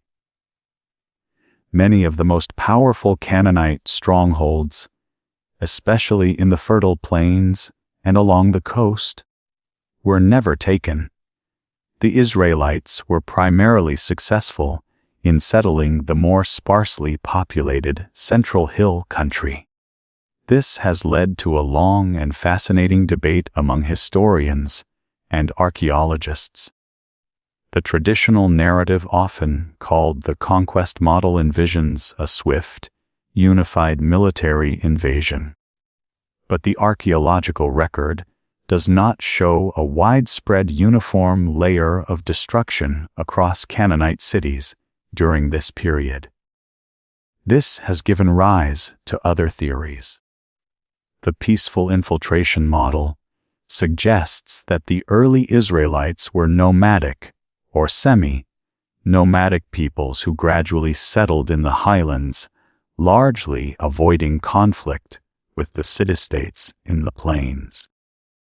Another idea, the peasant revolt model, proposes that the Israelites were not primarily outsiders at all, but a revolutionary coalition of marginalized Canaanite peasants, serfs, and outcasts who, inspired by a liberating theology of Yahweh, rose up and overthrew their feudal city-state overlords. The historical truth is likely a complex mixture of all three. Some military conflict, some gradual settlement, and some internal social upheaval.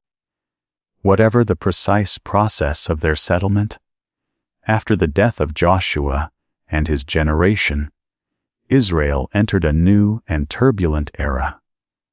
There was no king to succeed him, no capital city, no centralized government. Instead, Israel existed as a loose confederation of 12 independent tribes, each governing its own local affairs.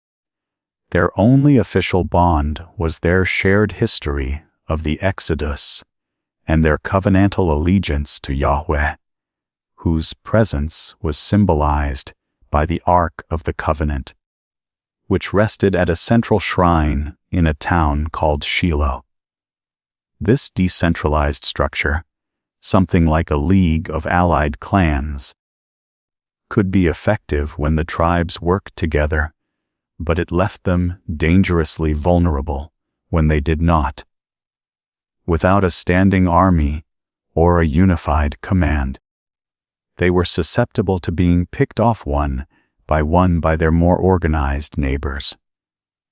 The greatest danger, however, was not external, but internal. As the Israelites settled down among the remaining Canaanite populations, they were constantly exposed to their culture and, most enticingly, their religion. The worship of the local agricultural gods, the Baals and the Asherahs, who were believed to control the rain and the fertility of the soil, held a powerful allure for a people transitioning from a nomadic life to a settled agrarian one. This tension between covenant loyalty and cultural assimilation produced a predictable and painful pattern that would define the next several centuries. The Book of Judges lays out this bleak cyclical history with a repeating, almost wary formula. First, there was sin. After a period of faithfulness, a new generation would arise who did not know the Lord or the work that he had done for Israel. They would abandon the covenant, build shrines on the high places, and begin to worship the Canaanite gods. Second came oppression. As a consequence of their apostasy, God would allow a neighboring enemy to dominate and oppress them. One time it would be the Moabites from the east. Another time the Ammonites or the fearsome Midianite raiders from the desert. Third came repentance. After years of suffering under foreign rule, the people would finally cry out to Yahweh, remembering the covenant and begging for deliverance. Fourth came deliverance. Hearing their cry, God would raise up a judge.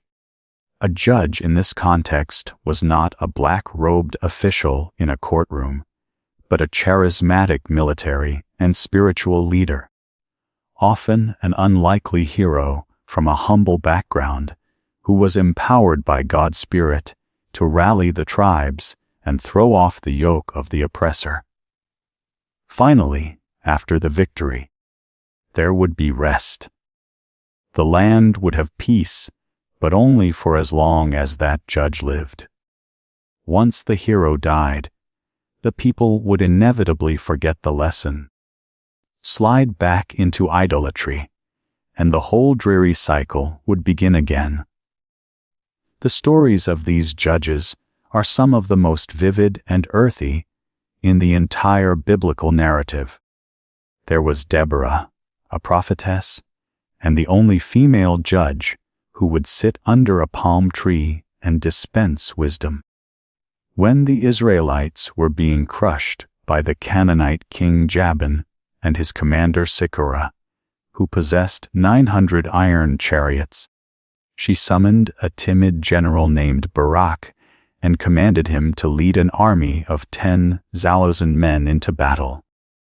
Barak agreed, but only if Deborah would go with him. She did.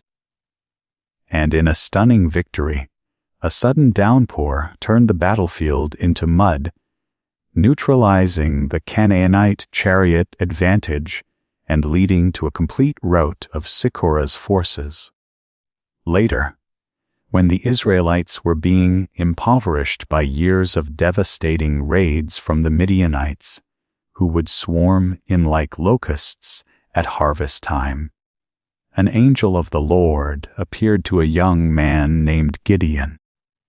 He was from the weakest clan of his tribe, and he was secretly threshing wheat at the bottom of a wine press to hide it from the enemy. Despite his deep insecurities, Gideon was called to be the deliverer. He famously tested God with a fleece of wool, asking for signs to confirm his calling. He then raised an army of 32,000 men, but was told it was too large. Through a series of tests, his army was whittled down to a mere 300. With this tiny force, armed only with trumpets, clay jars, and torches, Gideon surrounded the vast Midianite camp at night. At his signal, they broke the jars, blew their trumpets, and shouted, creating such a cacophony and panic in the darkness that the Midianites turned on each other in confusion and fled. These were not stories of professional soldiers, but of farmers and prophets, men and women called from obscurity in a moment of crisis. This long, chaotic period, with its cycle of violence and temporary relief, ultimately exposed the weakness of the tribal system. The era is perfectly summarized by the final ominous sentence in the book of Judges. In those days there was no king in Israel. Everyone did what was right in his own eyes. This state of near anarchy was unsustainable, and it created a growing yearning for a more permanent and powerful form of leadership. The chaotic cycle of the Judges, with its temporary saviors and recurring apostasy, might have continued indefinitely. A painful but stable pattern of local crises and local deliverances. But a new and far more dangerous threat was beginning to coalesce on the coastal plain. A technologically advanced and highly organized enemy that would push the loose tribal confederacy to its breaking point and change the course of Israel's history forever. They were known as the Philistines. Their arrival in Canaan was part of the same great upheaval that marked the end of the Bronze Age, the one that had weakened the Egyptian and Hittite empires. We first meet their ancestors in Egyptian records, which speak of the Sea Peoples, a confederation of maritime raiders who swept down from the Aegean and the coasts of Anatolia, leaving a trail of destruction across the eastern Mediterranean.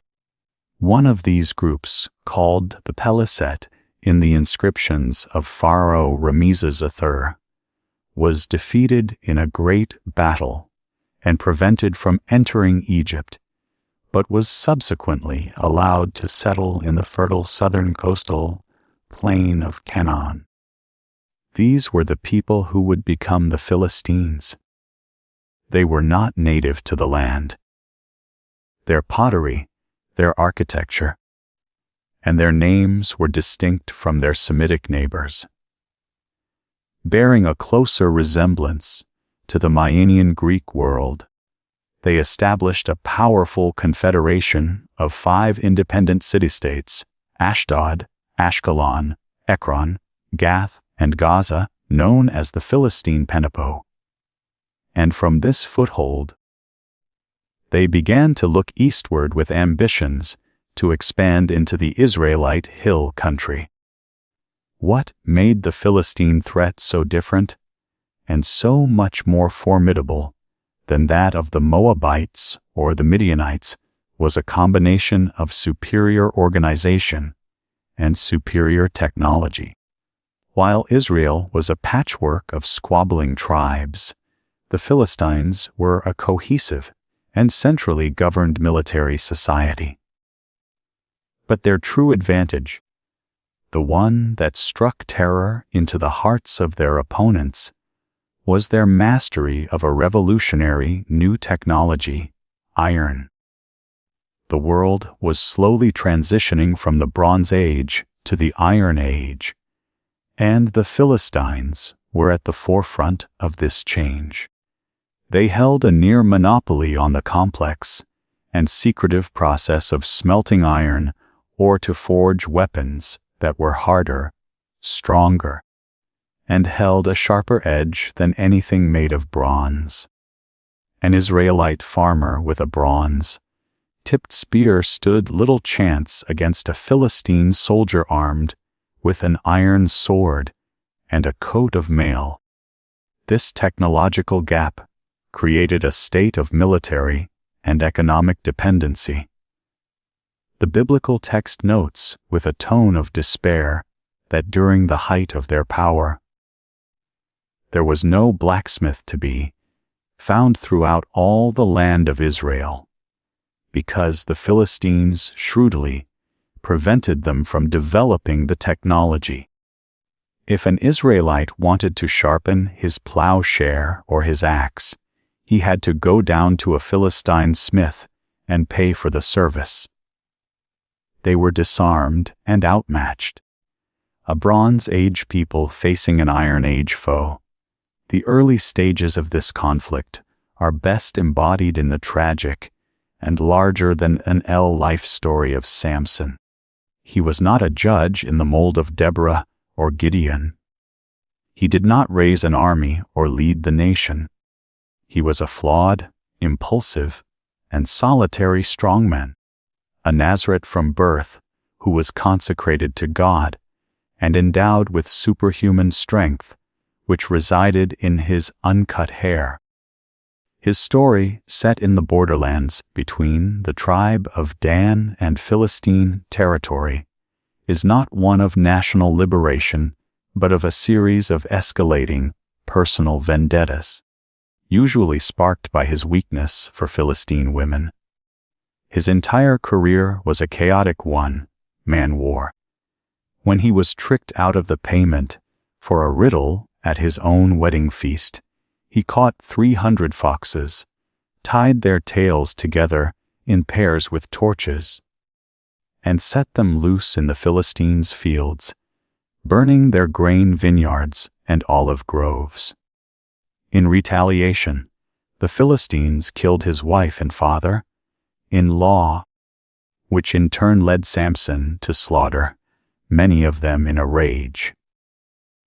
When his own people, the men of Judah, tried to hand him over to the Philistines to keep the peace, he snapped his bonds, picked up the fresh jawbone of a donkey, and single-handedly killed 1,000 Philistine soldiers.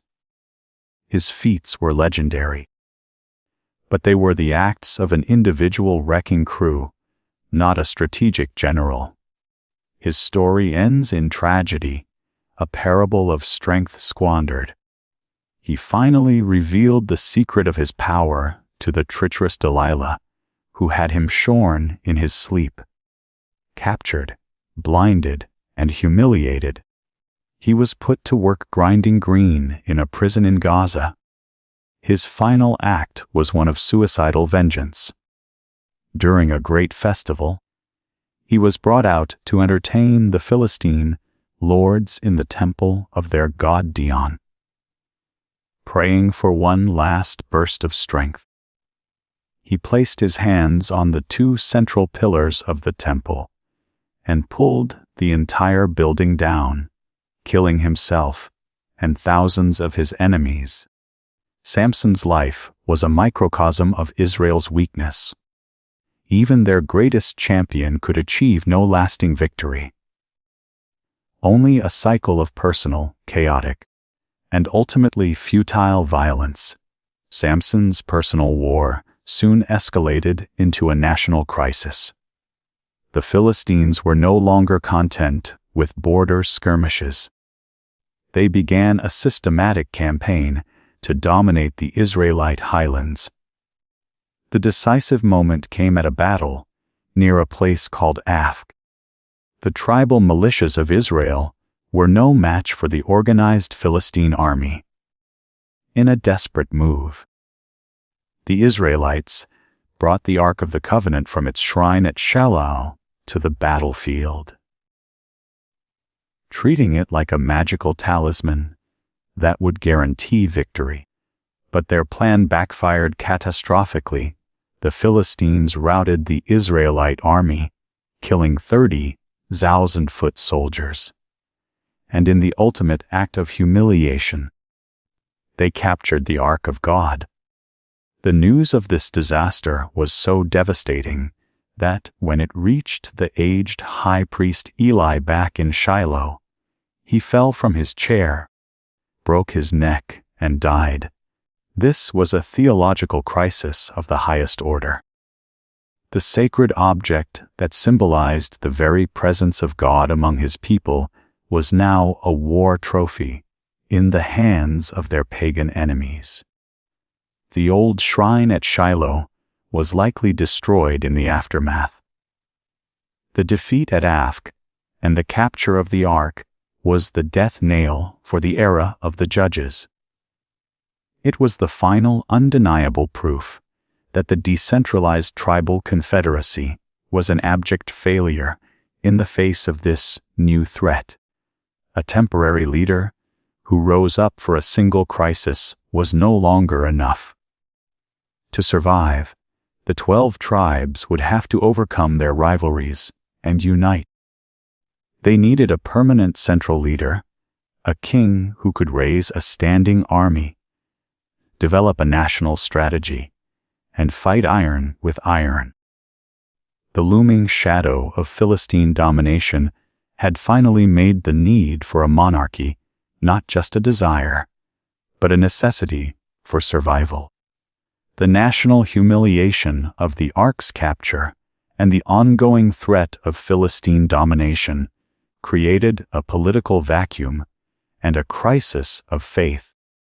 The old ways were clearly not working. Into this void stepped the last and greatest of the judges, a man who would reluctantly guide Israel through its painful transition from a tribal league to a monarchy, the prophet Samuel. His own story began in the shadow of the national shrine at Shiloh, the very place that would later fall. Born to a barren woman named Hannah, who had tearfully prayed for a son, Samuel was dedicated to God from childhood. Growing up in the tabernacle, under the tutelage of the aging high priest Eli, he was a man who bridged two eras. A figure of immense spiritual authority who served as a prophet, a priest, and a circuit-riding judge, traveling between the towns of Bethel, Gilgal, and Mizpah to settle disputes and call the people back to the covenant. After the disaster at Afk, it was Samuel who rallied the nation, leading them to put away their idols and securing a period of peace after a decisive victory over the Philistines. For a time, his leadership provided a measure of the unity that had been so sorely lacking. But Samuel was growing old, and his sons, whom he had appointed as judges to succeed him, were corrupt. They took bribes and perverted justice, and the people saw that the old system of charismatic temporary leadership was no longer a reliable solution. The elders of all the tribes of Israel gathered together and came to Samuel with a formal revolutionary demand. Their request was blunt and carried a deep theological sting. They did not ask for better judges or for Samuel to reform his sons. They said, "You are old, and your sons do not walk in your ways. Now appoint for us a king to judge us like all the other nations." The request deeply displeased Samuel. He heard in their words not a pragmatic political calculation, but a profound spiritual rejection. Their desire to be, like all the other nations, to have a human king who would march out before them in splendor, was a renunciation of what was meant to make them unique. For centuries, their identity had been rooted in the belief that Yahweh was their king. And their security was found in the covenant, not in a standing army or a royal court. By demanding a king, they were choosing to place their trust in a visible human institution, to trade their special status as a covenant people for the conventional security of a worldly monarchy. God confirmed Samuel's fears, telling the old prophet, "Obey the voice of the people in all that they say to you, for they have not rejected you, but they have rejected me from being king over them." He instructed Samuel to grant their request, but only after he had delivered a solemn warning, a detailed forecast of what the reality of monarchy would cost them. Samuel gathered the people and laid out the rights of the king. A speech that reads like the terms and conditions for a new form of government, a contract whose fine print they were choosing to ignore. He warned them that a king would take. He would take their sons and conscript them into his army, making them run before his chariots. He would take their daughters for his court to be his perfumers, cooks, and bakers. He would take the best of their fields, their vineyards, and their olive groves, and give them to his officials. He would take 1/10 of their grain and their wine to support his bureaucracy. He would take their servants, their livestock, and their donkeys to do his work. You yourselves, Samuel concluded, will become his slaves, and in that day you will cry out because of your king whom you have chosen for yourselves. But the Lord will not answer you in that day. It was a stark and unambiguous warning about the price of centralized power, taxes, conscription, and a loss of personal and tribal freedom. The people, however, were unmoved. Their desire for security from the Philistines overshadowed all other concerns. They bluntly refused Samuel's warning. "No," they insisted, "but there shall be a king over us, that we also may be like all the nations, and that our king may judge us and go out before us and fight our battles." The decision was made. They would have their king. The man chosen for this role was one of the most unlikely and ultimately tragic figures in Israel's history. His name was Saul, the son of Kish from the small and unassuming tribe of Benjamin.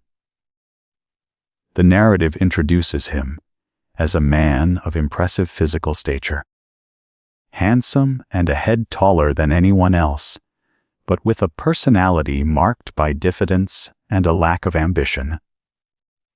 He did not seek the throne. It seemed to find him by chance. The story of his anointing is charmingly rustic. Saul was sent by his father on a mundane errand to find their family's lost donkeys. After a long and fruitless search, his servant suggested they consult a famous seer who lived nearby, the prophet Samuel. When Saul came to him, Samuel revealed that he had been waiting for him, that God had chosen him to be the first king of Israel. In a private ceremony, Samuel took a flask of oil and poured it on Saul's head, anointing him as ruler. Saul's bewildered response was, "Am I not a Benjaminite from the least of the tribes of Israel? And is not my clan the humblest of all the clans of the tribe of Benjamin? Why then have you spoken to me in this way?" It is interesting that the Bible presents a second, more public story of his selection as well, perhaps reflecting the complex and contested nature of this new institution. In this version, Samuel gathers all the tribes and the king is chosen by casting lots. When the lot falls on Saul, he is nowhere to be found. He is discovered hiding among the baggage, a man overwhelmed by the responsibility being thrust upon him. Reluctant, troubled, and from the smallest of tribes, this tall farmer was now tasked with uniting a fractured people and confronting the existential threat of the Philistines. Israel finally had its king. Saul's early reign began with a flash of the charismatic leadership the people had hoped for. When an Ammonite king besieged an Israelite city and threatened to gouge out the right eye of every inhabitant, a righteous anger seized Saul. He rallied the tribes and led them to a decisive victory, solidifying his position as king in the eyes of the people. For a time, it seemed that the monarchy would be the solution to all their problems. He established a small standing army and began to push back against the Philistines, winning a key victory by leveraging his son Jonathan's daring raid on a Philistine garrison. But the pressures of kingship soon began to expose the deep-seated insecurities and anxieties that lay beneath Saul's impressive exterior. He was a man caught between two worlds, the old charismatic ideal represented by Samuel and the new political reality of being a king. He lacked the absolute authority of other ancient monarchs. Yet he was held to a higher standard of obedience by the prophet who had anointed him. This tension came to a head in a fateful moment before a battle with the Philistines. Saul and his army were waiting for Samuel to arrive to offer the pre-battle sacrifices. But Samuel was late, and Saul's soldiers, terrified of the Philistine army, began to desert. In a moment of panic, fearing his army would melt away completely, Saul took matters into his own hands and offered the sacrifices himself, usurping a priestly role that was not his. When Samuel finally arrived, his judgment was severe. He declared that because of this act of disobedience, Saul's kingdom would not endure. This rejection by the prophet, who had made him king, seemed to break something in Saul, planting a seed of paranoia and religious melancholy that would grow to consume him. It was in this context, with the Spirit of the Lord having departed from Saul, and a harmful spirit tormenting him, that a new figure entered the story. A character who would come to define the golden age of Israel. He was a young shepherd boy from the small, insignificant town of Bethlehem in the territory of Judah. His name was David. He was the youngest of 8 sons, overlooked by his own family, but described as handsome and having beautiful eyes. While Saul was struggling to hold his kingdom together, the prophet Samuel was sent on a secret mission to Bethlehem to anoint a new king from among the sons of a man named Jesse. One by one, Jesse's tall, strong, soldierly sons were brought before Samuel, but each one was rejected. Finally, David was called in from the fields, where he was tending the sheep. At the sight of him, Samuel was told, "Arise, anoint him, for this is the one." In a quiet private ceremony, just as Saul's had been, David was anointed as the future king of Israel. The Spirit of God, the narrative says, rushed upon David from that day forward. David's entry into the royal court was not as a rival, but as a servant. He was known as a gifted musician, a talented player of the lyre. And he was brought into Saul's service to soothe the troubled king whenever his dark moods descended.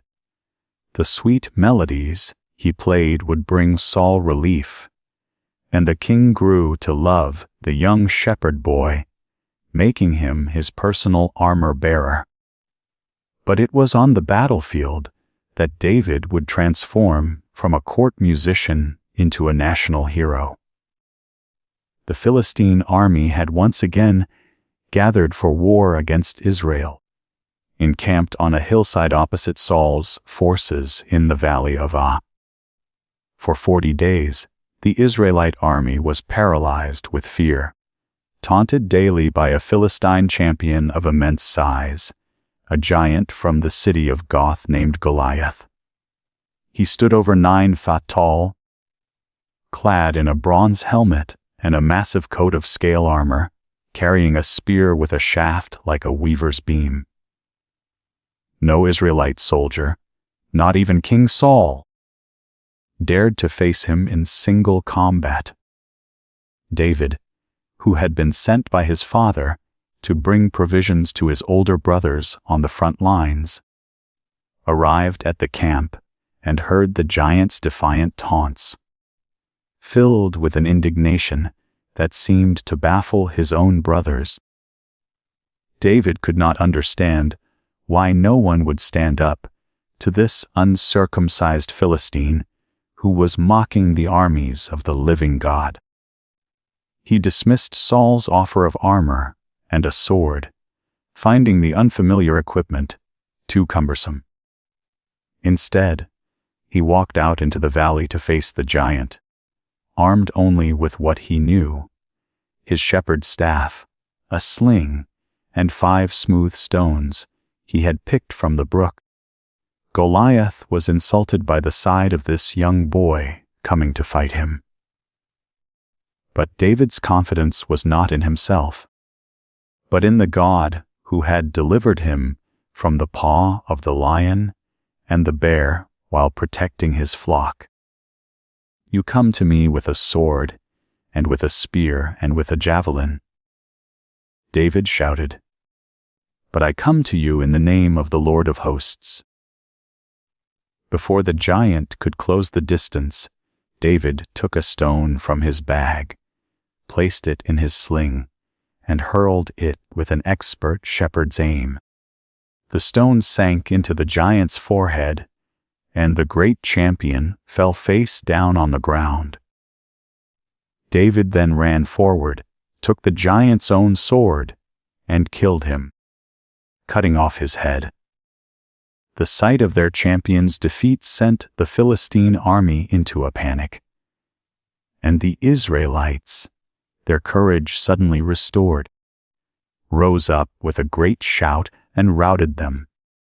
In a single dramatic act, the shepherd boy from Bethlehem had become the savior of Israel, his victory foreshadowing a new kind of leadership, one founded not on stature or royal approval, but on a deep and unshakable faith. The stage was now set for a complex and tragic relationship between the fading paranoid king and the brilliant young hero who had captured the hearts of the people. The victory over Goliath transformed David from an obscure court musician into the nation's brightest star. but it also marked the beginning of a long and painful chapter as a fugitive. The song the women sang as they celebrated the victory, "Saul has struck down his thousands and David his 10 Zalarzans," was more than just a celebratory chant. It was a political poll, and its results terrified the insecure king. Saul's love for David curdled into a murderous jealousy. In fits of paranoid rage, he would hurl his spear at the young man as he played the lyre, trying to pin him to the wall. David's immense popularity, his deep friendship with Saul's own son, Jonathan, and his marriage to Saul's daughter, Michal, only deepened the king's conviction that this young hero was a threat to his throne. Forced to flee the royal court for his life, David became an outlaw, hiding in the rugged wilderness of Judea. Yet even in exile, his charisma and reputation drew people to him. He was joined by his family and soon became the captain of a melee crew of about 400 men, a band of the dispossessed, the indebted, and the discontented, who saw in him a true leader. For years, David and his private army lived on the run, moving from one wilderness stronghold to another, constantly hunted by Saul and the national army. This period was a masterclass in guerrilla warfare, clever evasion, and remarkable restraint. Twice, the narrative highlights opportunities where David could have easily ended the conflict by killing his pursuer. On one occasion, Saul entered the very cave where David and his men were hiding to relieve himself. David's men urged him to strike, but he refused, secretly creeping forward and cutting off a corner of Saul's robe instead. He later revealed himself from a safe distance, holding up the piece of cloth as proof that he had spared the king, an act that brought Saul to a moment of tearful but temporary remorse. On another night, David and a companion snuck into the very heart of Saul's sleeping camp, where the king lay with his spear stuck in the ground by his head. Again, David refused to harm the Lord's anointed, taking only the spear and a jug of water as proof of his visit. These stories painted a portrait of David as a man of immense integrity and patience, a righteous leader who trusted God to give him the kingdom in his own time, rather than seizing it by force. While David was establishing his reputation as a king in waiting, Saul was spiraling deeper into despair and isolation. The Philistines, seeing the internal chaos in Israel, pressed their advantage and mustered a massive army for a decisive battle. With the prophet Samuel now dead and God no longer answering his inquiries, a desperate soul sought guidance from a forbidden source. Disguising himself, he traveled by night to consult a medium, the witch of Endor, and asked her to summon the spirit of Samuel from the dead. The ghostly apparition of the prophet that rose had no words of comfort, only a grim prophecy of doom. The kingdom had been torn from him and given to David, and by the next day, he and his sons would be dead. The prophecy was fulfilled on the slopes of Mount Gilboa. The Philistine archers decimated the Israelite forces, and Saul's 3 sons, including his noble and valiant son Jonathan, David's beloved friend, were killed. Saul himself was critically wounded. Facing the humiliation of capture, the first king of Israel asked his armor-bearer to kill him. When the man refused, Saul took his own sword, fell upon it, and died. It was a tragic end for a man who had begun with so much promise, but was ultimately crushed by his own insecurities. The death of Saul and Jonathan plunged the kingdom into a political crisis.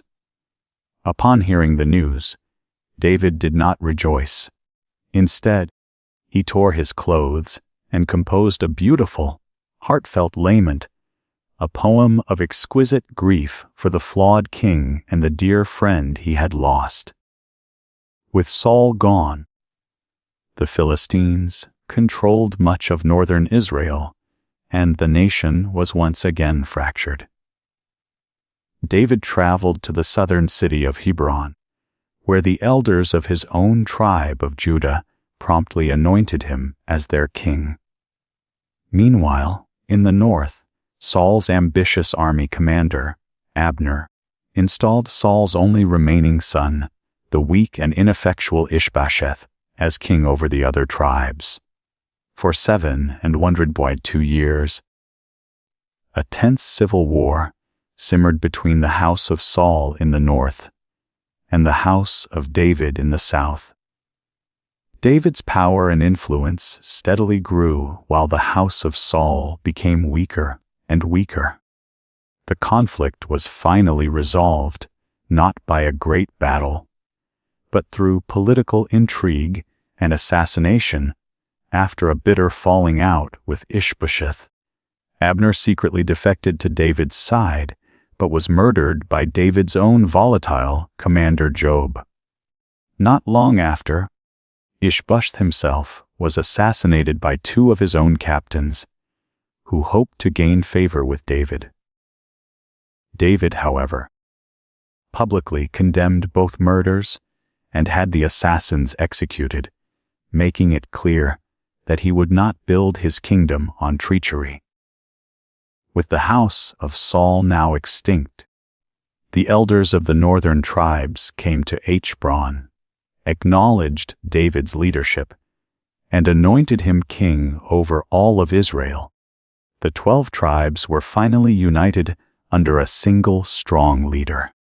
David's first act as king of the united monarchy was a stroke of political genius that would secure his legacy. He needed a new capital, a neutral site that was not associated with either the southern or northern tribes to serve as the heart of his kingdom.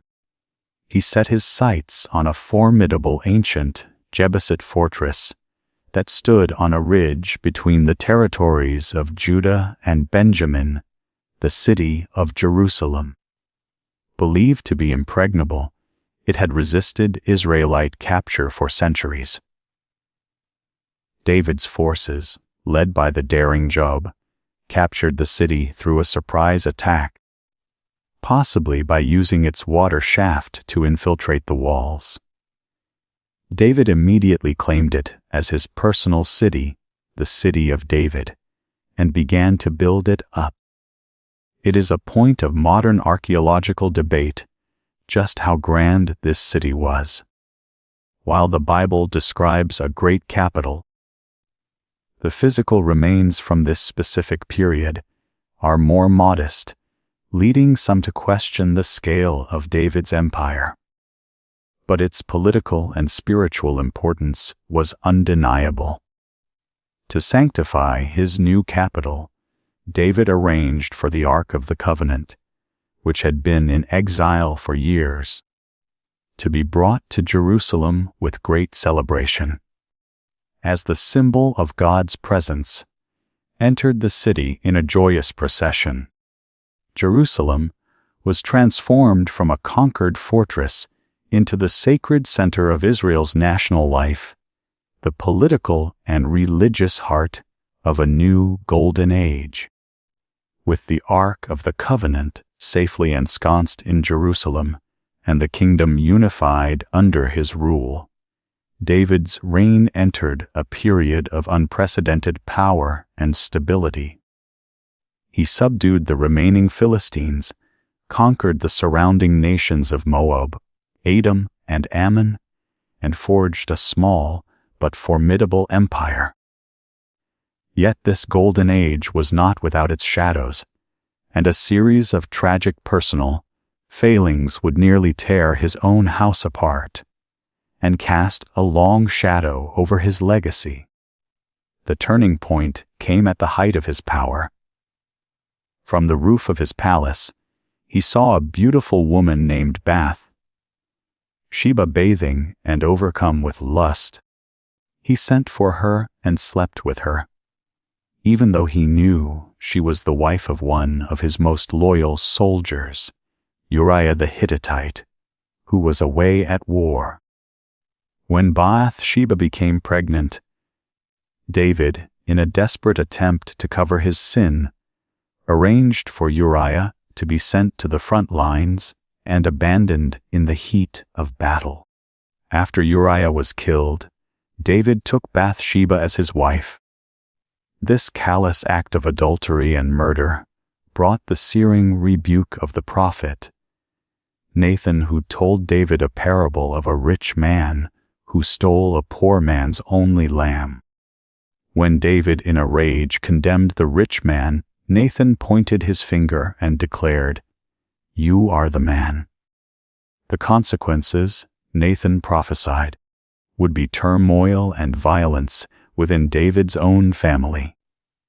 This prophecy was tragically fulfilled, most devastatingly in the rebellion of David's handsome and charismatic son.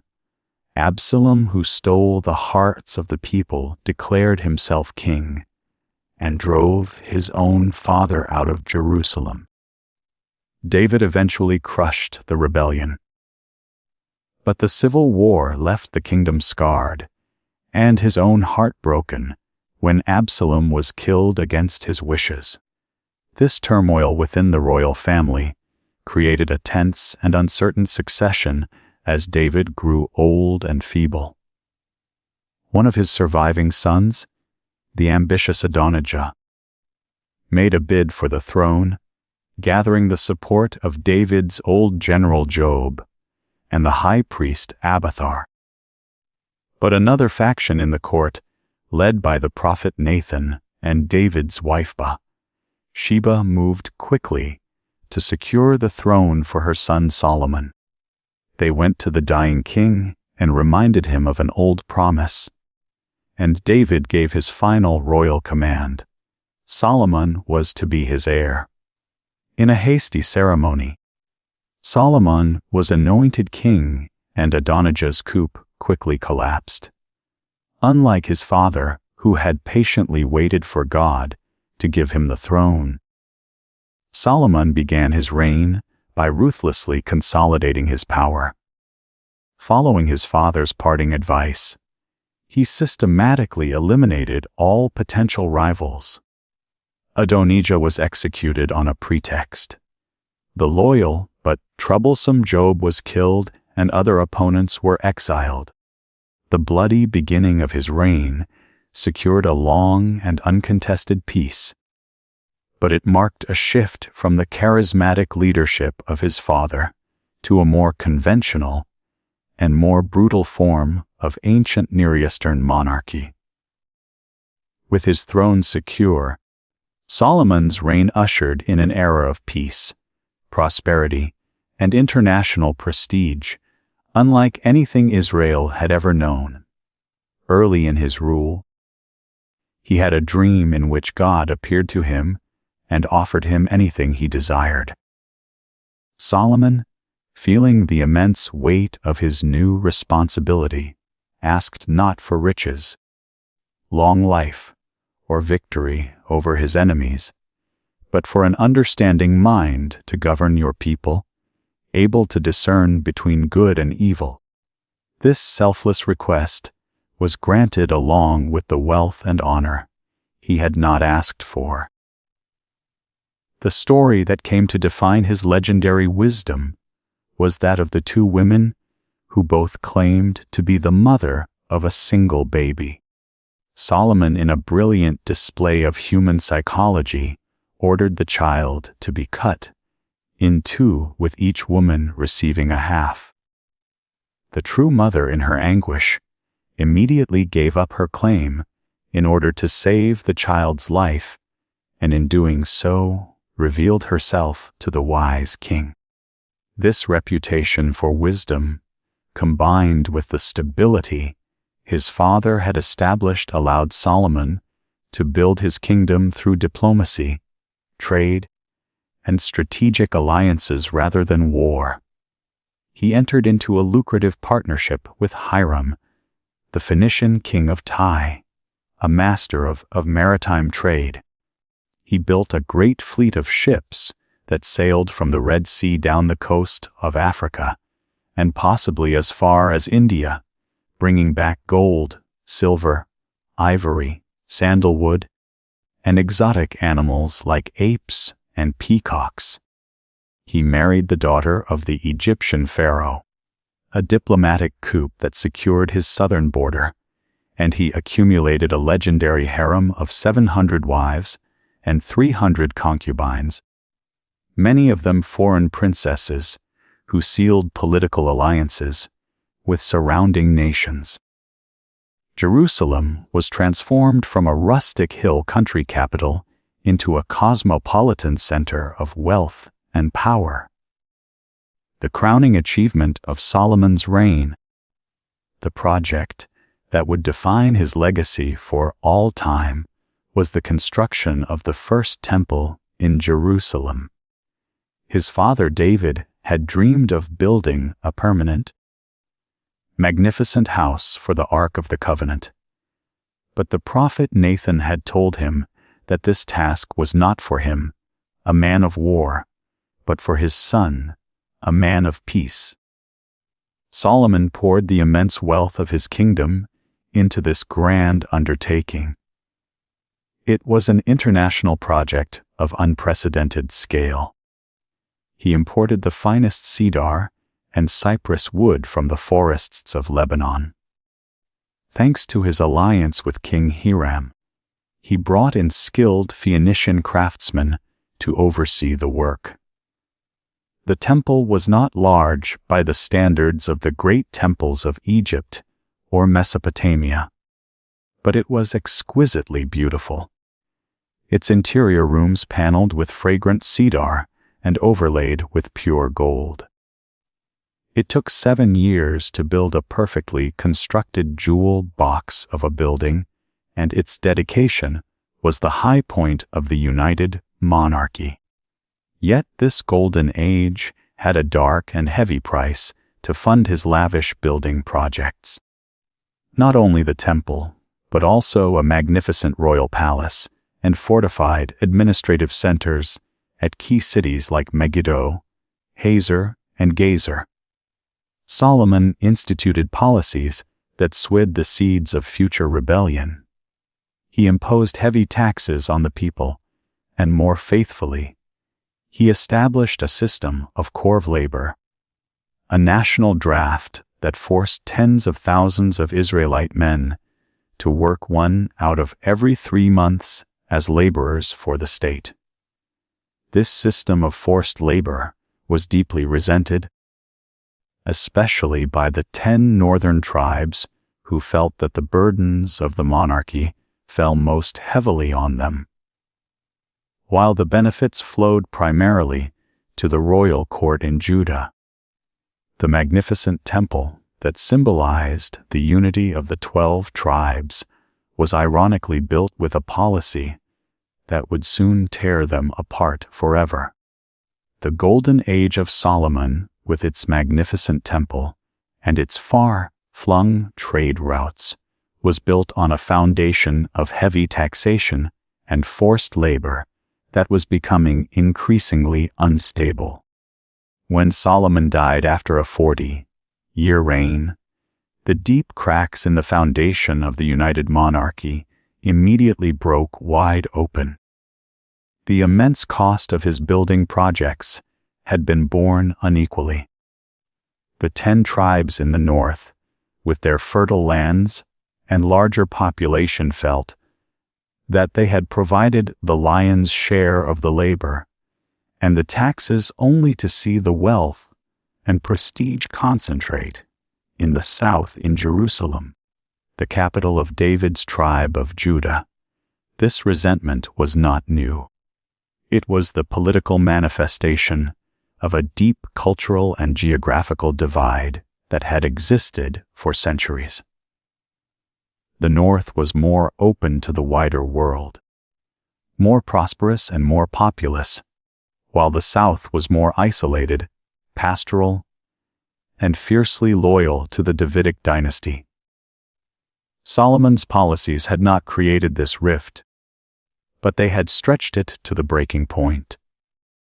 His son and successor, Rehoboam, inherited a kingdom that was outwardly glorious, but inwardly seething with discontent. The first test of Rehoboam's kingship came immediately. While his claim to the throne was secure in Judah, the loyalty of the northern tribes had to be earned, or at least affirmed. He traveled to the ancient city of Shechem, the traditional political heart of the north, for a great assembly, where the elders of the 10 tribes would formally accept him as their king. But they did not come to offer unconditional allegiance. They came to negotiate. Their spokesman was Jeroboam, a sharp and ambitious official from the tribe of Ephraim, who had once overseen Solomon's forced labor projects before fleeing to Egypt after an abortive rebellion. Now, with Solomon dead, he had returned as a popular leader, a champion for the grievances of the north. The proposal they put to Rehoboam was direct and reasonable. Your father made our yoke heavy. Now, therefore, lighten the hard service of your father and his heavy yoke on us, and we will serve you. It was a clear offer of conditional loyalty. If Rehab would ease their burden, the United Kingdom could be preserved. Rehoboam, a man who had grown up in the insular luxury of the palace, asked for 3 days to consider his response. What followed was a pivotal decision that would irrevocably alter the course of Israel's history. Rehoboam held 2 very different counseling sessions. First, he consulted the old men, the seasoned advisors, who had served his father Solomon for decades. They understood the delicate political balance of the kingdom, and their advice was wise and simple. They told him to be a servant to the people for 1 day, to speak good words to them and grant their request. If he did this, they assured him the people would be his loyal servants forever. It was a strategy of conciliation and humility. But Rehoboam, full of the arrogance of a young man who has inherited power rather than earned it, rejected their counsel. He then turned to the young men he had grown up with, the other princes and nobles of the court, who knew nothing of hardship or diplomacy. Their advice was a disastrous exercise in pride and political posturing. They told him that any concession would be seen as weakness. He had to be strong to be even tougher than his father. They fed his ego and armed him with the words that would destroy his kingdom, crafting for him a reply of pure, unadulterated arrogance. My little finger is thicker than my father's waist, and now, whereas my father laid on you a heavy yoke, I will add to your yoke. My father disciplined you with whips, but I will discipline you with scorpions. On the 3rd day, the assembly gathered again, waiting in tense silence for the new king's answer. Rehoboam, ignoring the wisdom of the elders and following the foolish script of his friends, delivered the harsh and insulting reply. The reaction from the northern tribes was instantaneous and decisive. The carefully worded speech designed to project strength was instead heard as a declaration of tyranny. It was the final insult that shattered their allegiance to the house of David. A rebellious cry, an ancient tribal slogan of secession, erupted from the crowd. What portion do we have in David? We have no inheritance in the son of Jesse. To your tents, O Israel! Look now to your own house, David. The 10 northern tribes summarily renounced their loyalty to Rehoboam and the Davidic dynasty. In a last foolish attempt to assert his authority, Rehoboam sent Adonam, his minister in charge of forced labor, to command the people. The sight of the man who embodied their oppression only fueled their rage, and they stoned him to death on the spot. A terrified Rehoboam scrambled into his chariot and fled for his life back to the safety of Jerusalem. The united monarchy, which had lasted for just over a century under Saul, David, and Solomon, was irrevocably shattered. The 10 tribes in the north acclaimed Jeroboam as their king and established the independent kingdom of Israel. In the south, the tribes of Judah and the small tribe of Benjamin remained loyal to Rehoboam, forming the much smaller kingdom of Judah. For the next 2 centuries, the children of Abraham, Isaac, and Jacob would exist as 2 separate rival nations, often engaged in bitter border wars and competing for political and religious legitimacy. The Golden Age was definitively over. The split was now a political reality. But Jeroboam, the new king of the more populous and powerful northern kingdom of Israel, faced an immediate and existential problem. The heart of Israelite religious life, the magnificent Temple of Solomon, was in Jerusalem, which was now the capital of his rival Rehoboam. According to the law, all Israelite men were required to travel to the temple 3 times a year for pilgrimage festivals. Jeroboam, a shrewd political operator, understood that this religious allegiance could easily undermine his rule if the hearts of his people were still in the temple. Their political loyalty could eventually follow, returning to the house of David. To prevent this and to create a distinct and independent national identity for his new kingdom, he made a fateful decision, one that the biblical historians would forever condemn as the sin of Jeroboam. He decided to decentralize worship, providing his people with convenient state-sponsored alternatives to Jerusalem. At the far northern and southern borders of his kingdom, in the ancient holy sites of Dan and Bethel, he established 2 new royal sanctuaries, and in each of them he erected a golden calf. Now, it is unlikely that Jeroboam intended for the people to worship the statues themselves.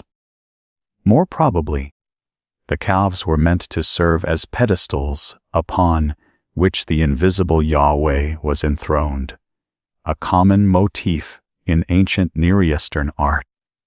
But the imagery was dangerously close to the idolatry of the golden calf at Sinai, and it severed the northern kingdom's connection to the Ark of the Covenant and the Jerusalem priesthood, setting it on a path of religious syncretism from its very inception. From this point forward, the 2 kingdoms embarked on separate and starkly divergent destinies. The southern kingdom of Judah, ruled by Rehoboam and his descendants, was smaller, more isolated, and generally poorer. Tucked away in the rugged hill country, it was largely shielded from the major international trade routes and the political machinations of the great empires. Its history was one of relative stability defined by two unshakable institutions: the Temple in Jerusalem and the unbroken dynasty of the House of David.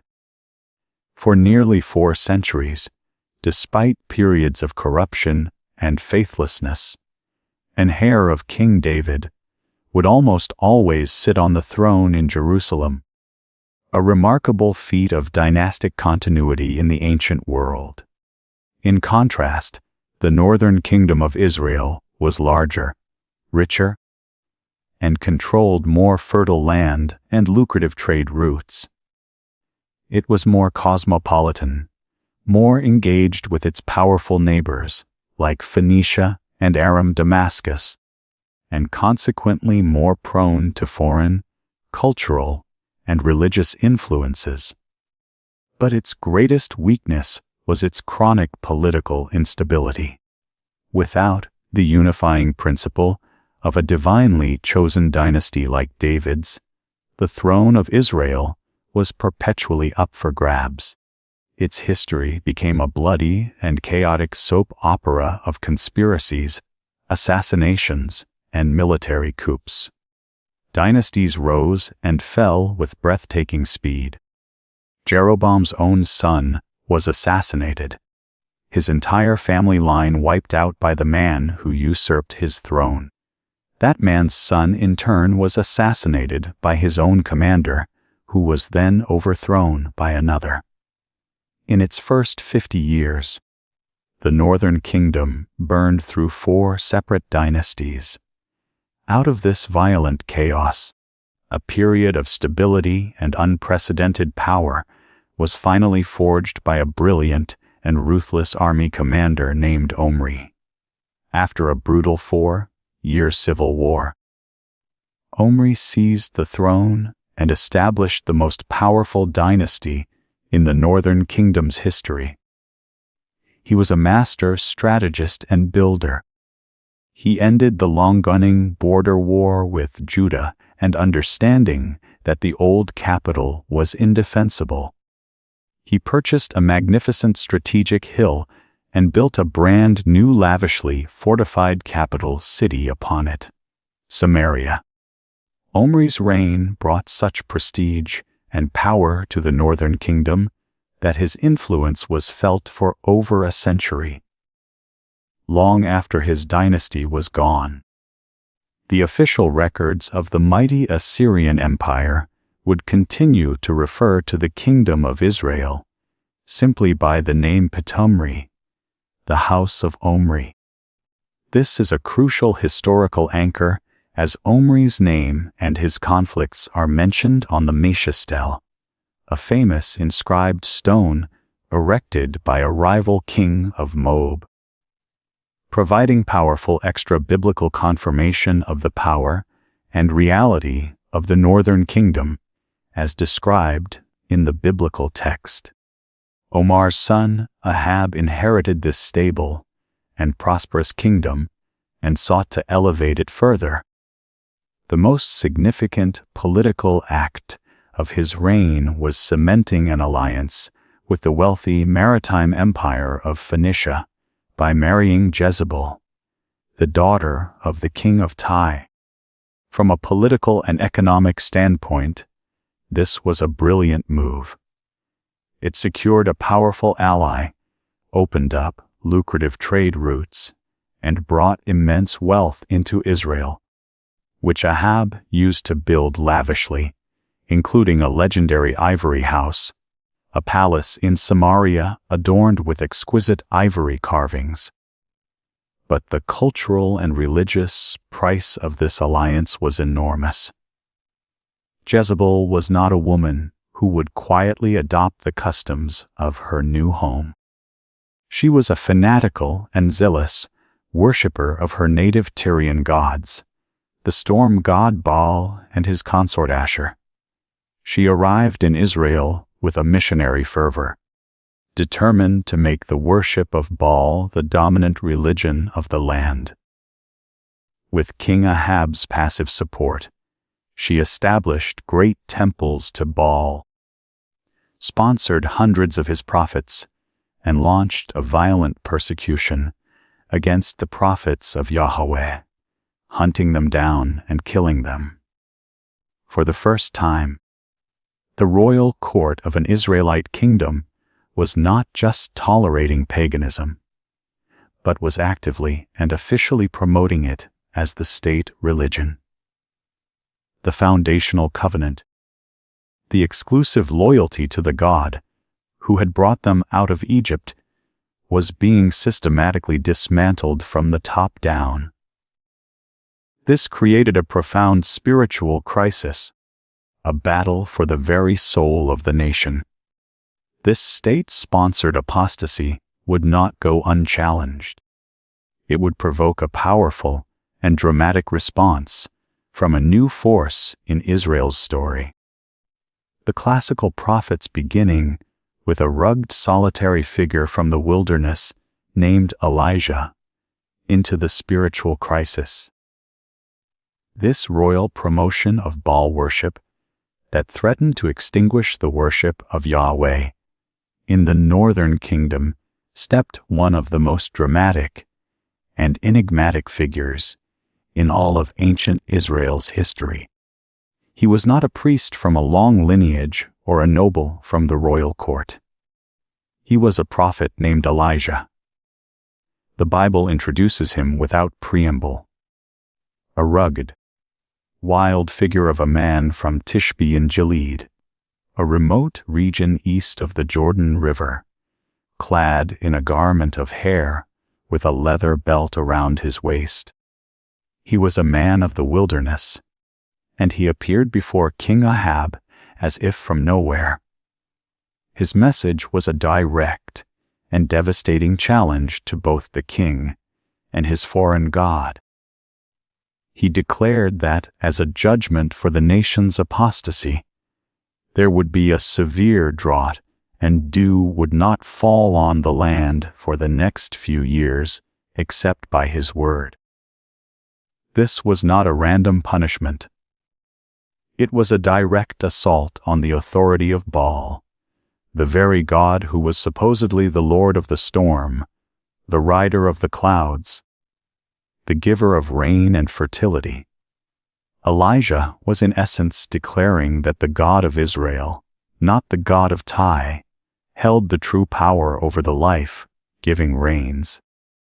Having delivered his shocking proclamation, Elijah vanished as quickly as he had appeared, hiding from the king's wrath in a remote ravine where the narrative says he was miraculously fed by ravens.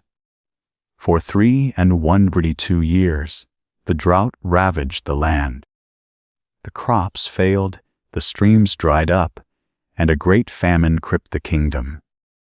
Finally, Elijah was commanded to present himself to Ahab again. The meeting was tense. Ahab greeted him as the troubler of Israel. But Elijah threw the accusation back at him, declaring that it was the king and his embrace of Baal worship that had brought this trouble upon the land.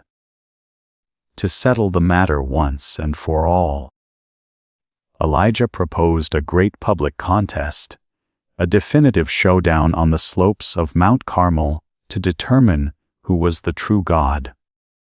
The challenge was set. Elijah would stand alone for Yahweh, while on the other side would be the 450 prophets of Baal supported by the king and the royal court. 2 bulls would be prepared for sacrifice, each placed on a wooden altar. You call upon the name of your God, and I will call upon the name of the Lord, Elijah announced to the assembled people. The God who answers by fire, he is God. The people agreed that this was a fair test. The contest began. From morning until noon, the 450 prophets of Baal performed their frenzied rituals around their altar. They danced, they chanted, they shouted the name of their God. But there was no voice, no answer, no sign of fire, As the hours dragged on, Elijah began to mock them with biting sarcasm. "Cry aloud," he taunted them, "for he is a god. Either he is musing, or he is relieving himself, or he is on a journey, or perhaps he is asleep and must be awakened," goaded by his taunts. They became even more desperate, leaping upon the altar and gashing themselves with swords and lances until their blood flowed, a common practice in ancient ecstatic cults. But their efforts were futile. The afternoon passed, and a profound silence still hung over their unanswered altar. Then it was Elijah's turn. He calmly went about his preparations, not on a new altar, but on an ancient, ruined altar to Yahweh that was already on the mountain. He repaired it using 12 stones, one for each of the tribes of Israel. He dug a deep trench around it, and then, to make the test impossibly difficult, he had the people douse the entire altar and the sacrificial bull with 12 large jars of water until the wood was saturated and the trench was completely filled. Standing before the dripping altar, Elijah offered not a frantic incantation, but a simple, quiet, and powerful prayer. The response was immediate and spectacular. A fire from heaven descended, consuming not only the sacrifice, but the water-soaked wood, the stones of the altar, the very dust beneath it, and it even licked up all the water in the trench. Seeing this undeniable display of power, the people fell on their faces in awe, crying out, "Yahweh, He is God. Yahweh, He is God." The contest was over. At Elijah's command, the prophets of Baal were seized and executed. And as Elijah prayed atop the mountain, a small cloud rose from the sea, soon turning the sky black and unleashing a torrential downpour that ended the long drought. One might expect this stunning public victory to be the triumphant climax of Elijah's career. But the story takes a sudden, deeply human turn. When Queen Jezebel heard what had happened to her prophets, she was not converted. She was enraged. She sent a messenger to Elijah with a chillingly simple threat. By this time tomorrow, he would be as dead as her prophets were. The man who had faced down a king and 450 prophets. The man who had called down fire from heaven was suddenly overwhelmed by fear and exhaustion. He fled for his life, running far to the south, deep into the wilderness. He collapsed under a solitary broom tree in a state of utter despair and prayed for God to take his life. "It is enough now, O Lord, take away my life, for I am no better than my fathers." But his mission was not over. Strengthened by an angel, he journeyed for 40 days and 40 nights until he reached Mount Horeb, which is Sinai, the very place where Moses had received the covenant law. Hiding in a cave on the sacred mountain, he waited for a divine word. He was told to stand and wait for the Lord to pass by. First came a great and powerful wind that tore at the mountains. But God was not in the wind. After the wind came a mighty earthquake, but God was not in the earthquake. After the earthquake came a fire like the one on Carmel, but God was not in the fire. And after the fire came the sound of a low whisper, a still small voice. It was here, in the quiet intimacy of this gentle sound, that God renewed Elijah's commission, assuring him that he was not alone and that his work would continue. He was instructed to anoint a new king over Aram, a new king over Israel, and most importantly, a successor to carry on his prophetic work. A young man named Elisha. Elijah returned from the mountain, found Elisha plowing a field, and in a symbolic gesture threw his own mantle over the young man's shoulders, passing on the authority and the burden of the prophetic office. The prophetic mantle had passed from Elijah to his successor, Elisha, who would continue to confront the kings of Israel with the word of the Lord. One of Elisha's first and most consequential acts was to fulfill the commission his master had received on Mount Horeb to anoint a new king who would bring judgment upon the idolatrous house of Ahab. Elisha dispatched a young prophet to an army encampment, where he secretly anointed a fiery and ambitious commander, named Jehu as the new king of Israel. What followed was one of the bloodiest and most thorough coups in the nation's history.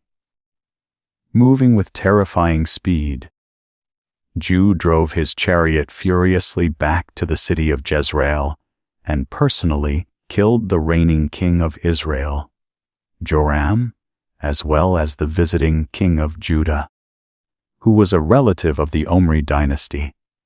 He then turned his attention to the architect of Baal worship, the Dager, Queen Jezebel. Hearing of his arrival, the aging but defiant queen put on her makeup and looked out her window, only to be thrown down into the street by her own eunuchs at Jehu's command. His purge continued with the systematic execution of all 70 of Ahab's sons and the slaughter of the remaining priests of Baal. While this bloody revolution wiped out the house of Omri and eradicated official Baal worship as prophesied, it was a profoundly destabilizing event. Jehu's coup, though divinely sanctioned, severely weakened the kingdom and plunged it into a period of decline, leaving it vulnerable just as a terrifying new superpower was rising in the east from the plains of Mesopotamia. The Neo-Assyrian Empire was beginning to stir. Forging a military machine of unprecedented scale, efficiency, and brutality, the Assyrians were masters of siege warfare, employing massive iron-tipped battering rams, mobile siege towers, and corps of engineers who would tunnel under city walls. Their conquests were legendary for their cruelty. A deliberate policy of terror designed to crush the will of their enemies before a battle even began. Their palace walls were decorated with stone reliefs, graphically depicting the flaying of captives and the impalement of enemy leaders. By the mid-9th century BCE, this Assyrian storm began to move west, and the small kingdoms of the Levant, including Israel, were directly in its path. We have powerful extra-biblical proof of this new reality. A famous Assyrian monument, the Black Obelisk of King Shin-U, depicts a series of vanquished kings bringing him tribute. In one of the panels, a figure labeled Jehu, son of Omri, is shown crawling on his hands and knees, his face in the dust before the Assyrian king. From this point forward, the northern kingdom of Israel would live in the shadow of Assyria, its independence becoming increasingly fragile. For the next century, its kings were often little more than vassals, forced to pay immense annual tribute in gold and silver to keep the ravenous Assyrian army from their gates. For a brief period in the 8th century BCE, a temporary decline in Assyrian power allowed the northern kingdom to experience a final fleeting moment of prosperity under a long-reigning king named Jeroboam II. But the wealth was not shared equally and a decadent elite grew rich by oppressing the poor, a situation that brought scathing critiques from new prophets like Amos and Hosea. When the Assyrian Empire roared back to life under the brilliant and ruthless conqueror Tiglath-Pileser, this fragile prosperity vanished. The Assyrians swept through the region, turning neighboring kingdoms into provinces and demanding even heavier tribute. The last kings of Israel found themselves in an impossible position, caught between the Assyrian hammer and the temptation to rebel. The end came under Israel's last king, a man named Hosea. He had been placed on the throne as a loyal puppet of the Assyrians. But he made a fatal political miscalculation. Encouraged by the promise of aid from Egypt, a rival power that was by this time a pale shadow of its former glory, Hosea decided to rebel. He stopped sending the annual tribute to the Assyrian capital of Nineveh. It was a suicidal act of defiance. The Assyrian response was as swift as it was predictable. The Assyrian king Shanzar-V invaded Israel, crushed all opposition in the field, and laid siege to the heavily fortified capital city of Samaria. The city, built on a commanding hill by Omri, was a formidable fortress, and it held out for 3 long years. But the outcome was never in doubt. Finally, around the year 722 BCE, the city's defenses were breached and Samaria fell. The Assyrian king Santu, who came to the throne at the end of the siege, boasted of the victory in his own royal inscriptions, a record that still exists today. "I besieged and conquered Samaria," he wrote, "led away as booty 27,000 to 90 inhabitants of it." But the Assyrians did not simply conquer and occupy. They implemented a unique and brutal imperial policy to ensure that a conquered nation would never rise again. They carried out a mass deportation of the Israelite population. The ruling classes, the scribes, the priests, the skilled craftsmen, and the military leaders. The entire infrastructure of the Israelite state and culture were rounded up and forcibly marched away, scattered across the vast expanse of the Assyrian Empire in Mesopotamia and Media. In their place, the Assyrians settled colonists from other conquered lands like Babylon and Syria. This policy was a deliberate and cruel form of ethnic and political engineering designed to destroy a people's connection to their land, their traditions, and their national identity, making future rebellion impossible. The 10 northern tribes, who had been resettled, were not kept in distinct communities, but were absorbed into the great cosmopolitan sea of the empire. They intermarried, adopted new customs, and over the generations their distinct identity as Israelites faded away. They became the legendary 10 lost tribes of Israel. Their ultimate fate, a subject of mystery and speculation for millennia. The Northern Kingdom, with its history of political instability and religious infidelity, was extinguished forever. The catastrophic fall of Samaria and the deportation of the 10 northern tribes sent a shock wave through the ancient world. But nowhere did it land with more force than in the small southern kingdom of Judah. Suddenly they were all that was left.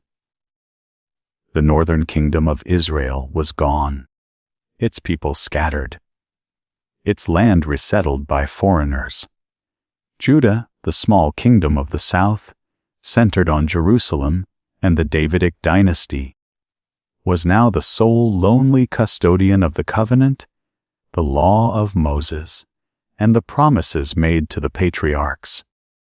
The disaster in the north had a profound effect. Refugees streamed south into Judah, bringing with them their own sacred traditions, scrolls, and prophetic stories, which were likely preserved and integrated with Judah's traditions by the scribes in Jerusalem. For the first time in 2 centuries, the nation was in a way reunified, but it was a unity born of tragedy. Judah was now a tiny, vulnerable vassal state, trying to survive in a world completely dominated by the terrifying might of the Assyrian Empire. It was in this precarious environment that one of Judah's greatest kings, Hezekiah, came to the throne. He witnessed the final years of the northern kingdom and seemed to have learned its lessons well. He embarked on a sweeping religious reform, seeking to purify his kingdom from the idolatrous influences that had led his northern cousins to ruin.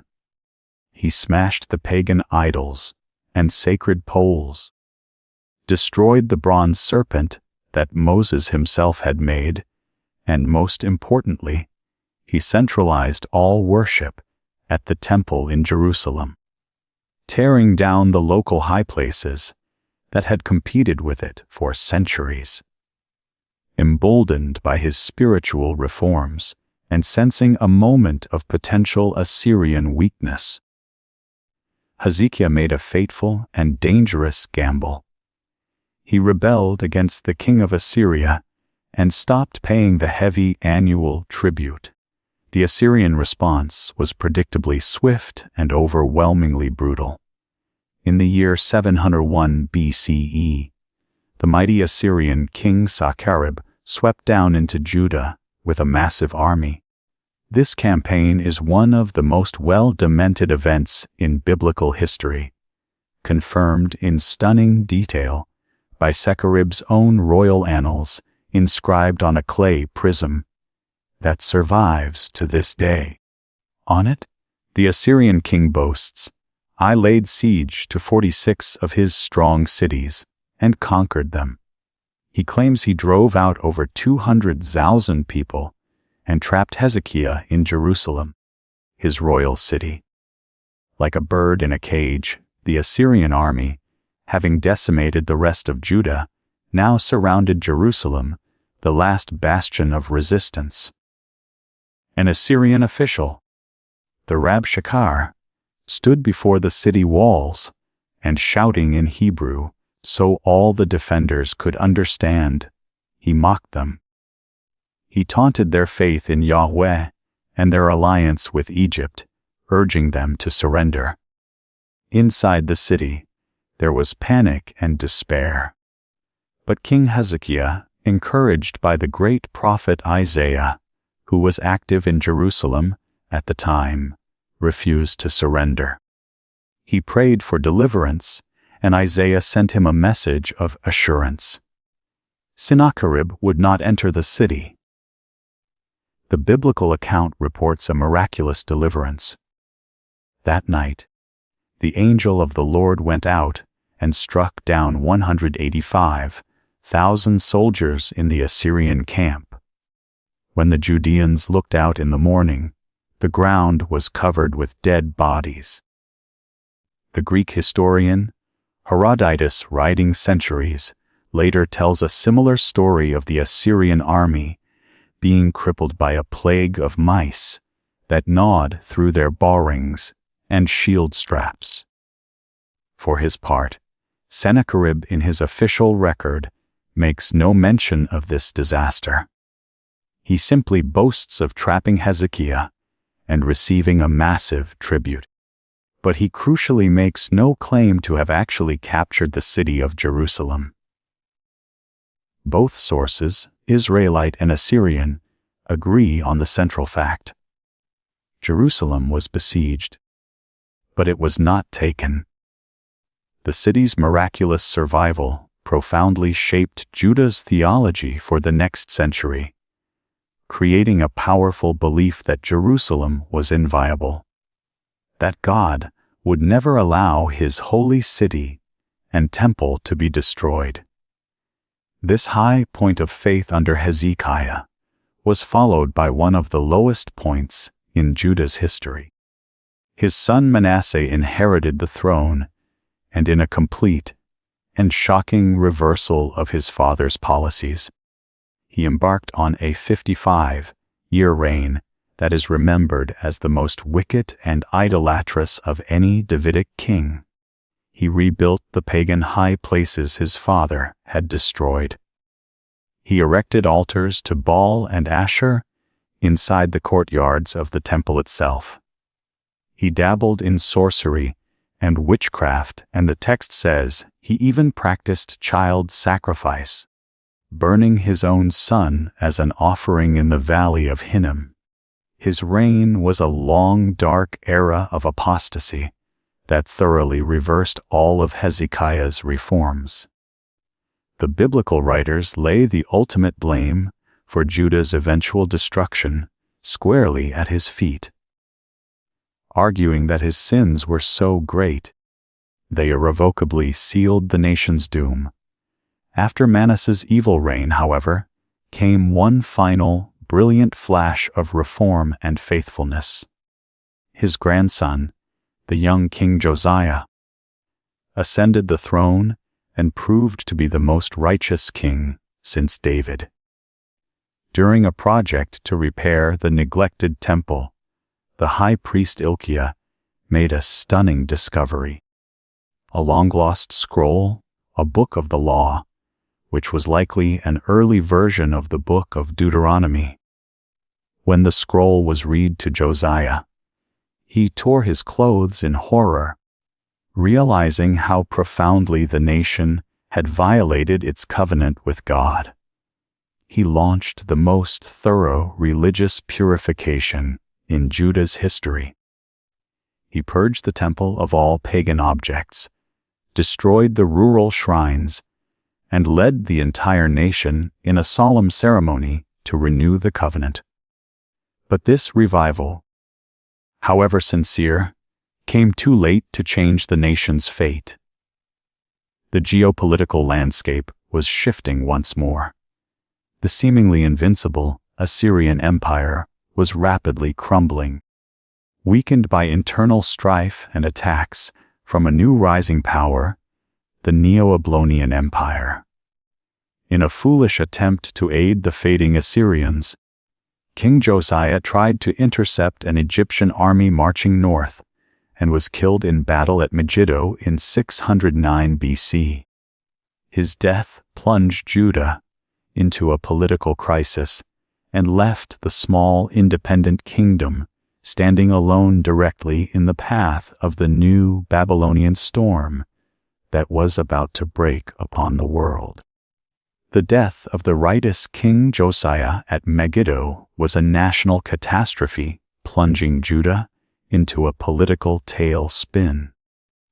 The small kingdom found itself trapped between the last gasps of Egyptian ambition and the inexorable rise of the new Mesopotamian superpower, the Neo-Babylonian Empire, led by the brilliant and ruthless King Nebuchadnezzar.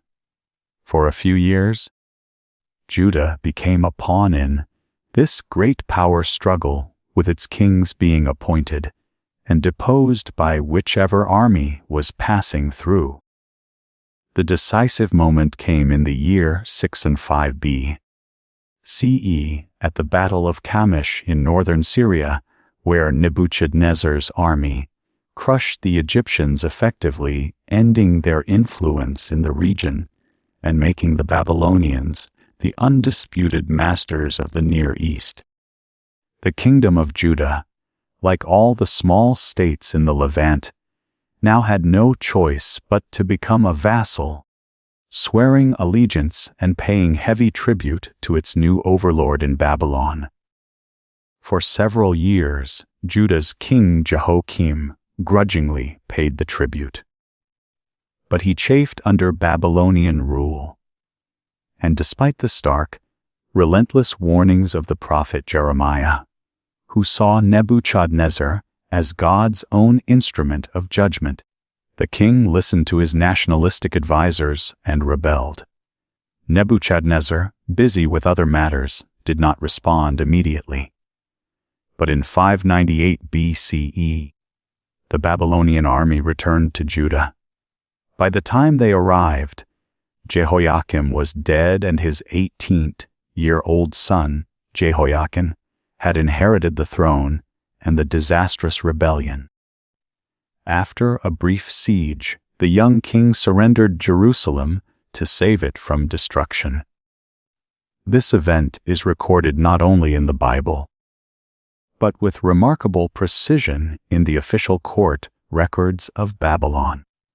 A cuneiform tablet known as the Babylonian Chronicle states for that year that the king of Babylon encamped against the city of Judah, and on the 2nd day of the month Adar, he seized the city and captured the king. He appointed there a king of his own choice. Nebuchadnezzar did not destroy the city this time, but he crippled it. He took King Jehoiakim and his entire court into exile. He deported the top tier of Judean society, the military officers, the elite warriors, the skilled craftsmen and smiths, about 10,000 of the most influential citizens in all. Among this first wave of exiles was a priest who would become a major prophet in his own right, Ezekiel. Nebuchadnezzar also systematically looted the temple of its golden vessels and the royal palace of its treasures. He then installed the captured king's uncle, Mattaniah, on the throne as a puppet ruler, changing his name to Zedekiah and making him swear a solemn oath of loyalty. For the next 10 years, the kingdom of Judah existed in a diminished and broken state under the rule of the weak and vacillating King Zedekiah. The political atmosphere in Jerusalem was toxic. A powerful anti-Babylonian faction fueled by a misguided theology that God would never allow his holy city or temple to be destroyed, constantly agitated for another rebellion. They were encouraged by prophets who preached a comforting message of a swift return for the exiles and a quick end to Babylonian rule. Standing almost entirely alone against this tide of false hope was the tragic figure of the prophet Jeremiah. For years he walked the streets of Jerusalem, a man of profound grief, delivering an unpopular and deeply offensive message. Judah's only hope for survival was to submit to the yoke of Babylon. He saw the Babylonian invasion not as a random political event, but as God's righteous judgment on a nation that had broken its covenant for centuries through idolatry and injustice. He wore a wooden yoke on his own shoulders as a prophetic sign, a living parable of the submission he was preaching. He was denounced as a traitor, arrested, beaten, and thrown into a muddy system to die. In the end, the weak-willed Zedekiah gave to the pressure of his nationalistic officials. He broke his sworn oath to Nebuchadnezzar and entered into another feudal alliance with Egypt, launching a final desperate rebellion. This time, Nebuchadnezzar's patience was at an end. In 588 BC, the Babylonian army returned, and this time there would be no mercy. They swept through the land, destroying the remaining Judean towns before laying siege to the capital of Jerusalem. The siege was a long, slow, and agonizing ordeal that lasted for nearly 2 years. The city was completely cut off from the outside world. Food supplies ran out, and the population was ravaged by famine, pestilence, and despair. The vivid and harrowing descriptions in the Book of Lamentations paint a picture of a city literally starving to death. Finally, in the summer of 586 BCE, the Babylonian army breached the city's northern wall. What followed was the systematic and utter destruction of the city. The Babylonian soldiers went on a rampage of looting and killing. King Zedekiah was captured as he tried to flee, and he was forced to watch his own sons be executed before his eyes were gouged out. He was then led away in bronze chains to die in a Babylonian prison.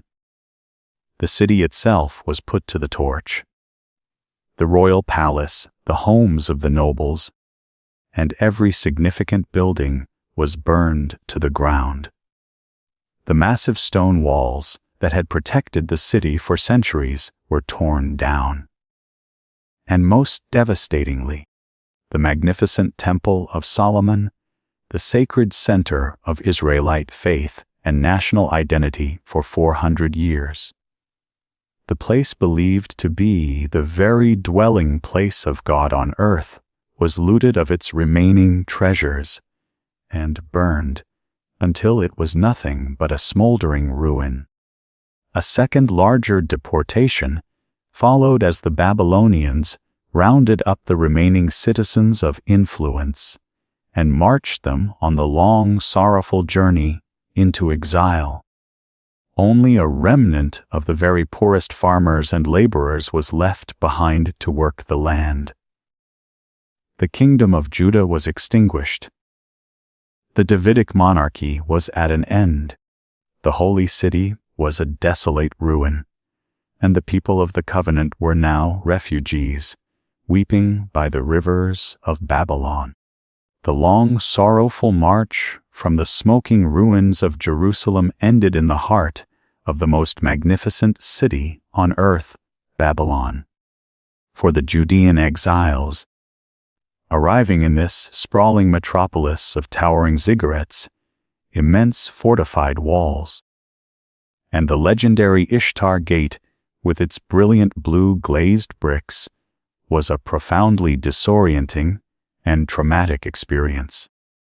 They were a defeated people forcibly resettled in the capital of their conquerors, a city that pulsed with the power and wealth of its victorious god Marduk.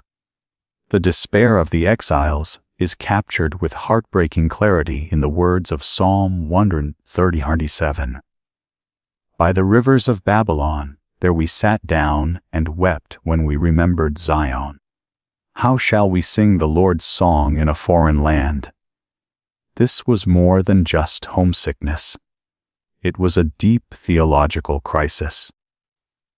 Their entire worldview had been built on the foundation of the Promised Land, the Davidic king, and the temple in Jerusalem as the dwelling place of God. Now all three had been violently swept away. From the perspective of the ancient world, the conclusion was obvious.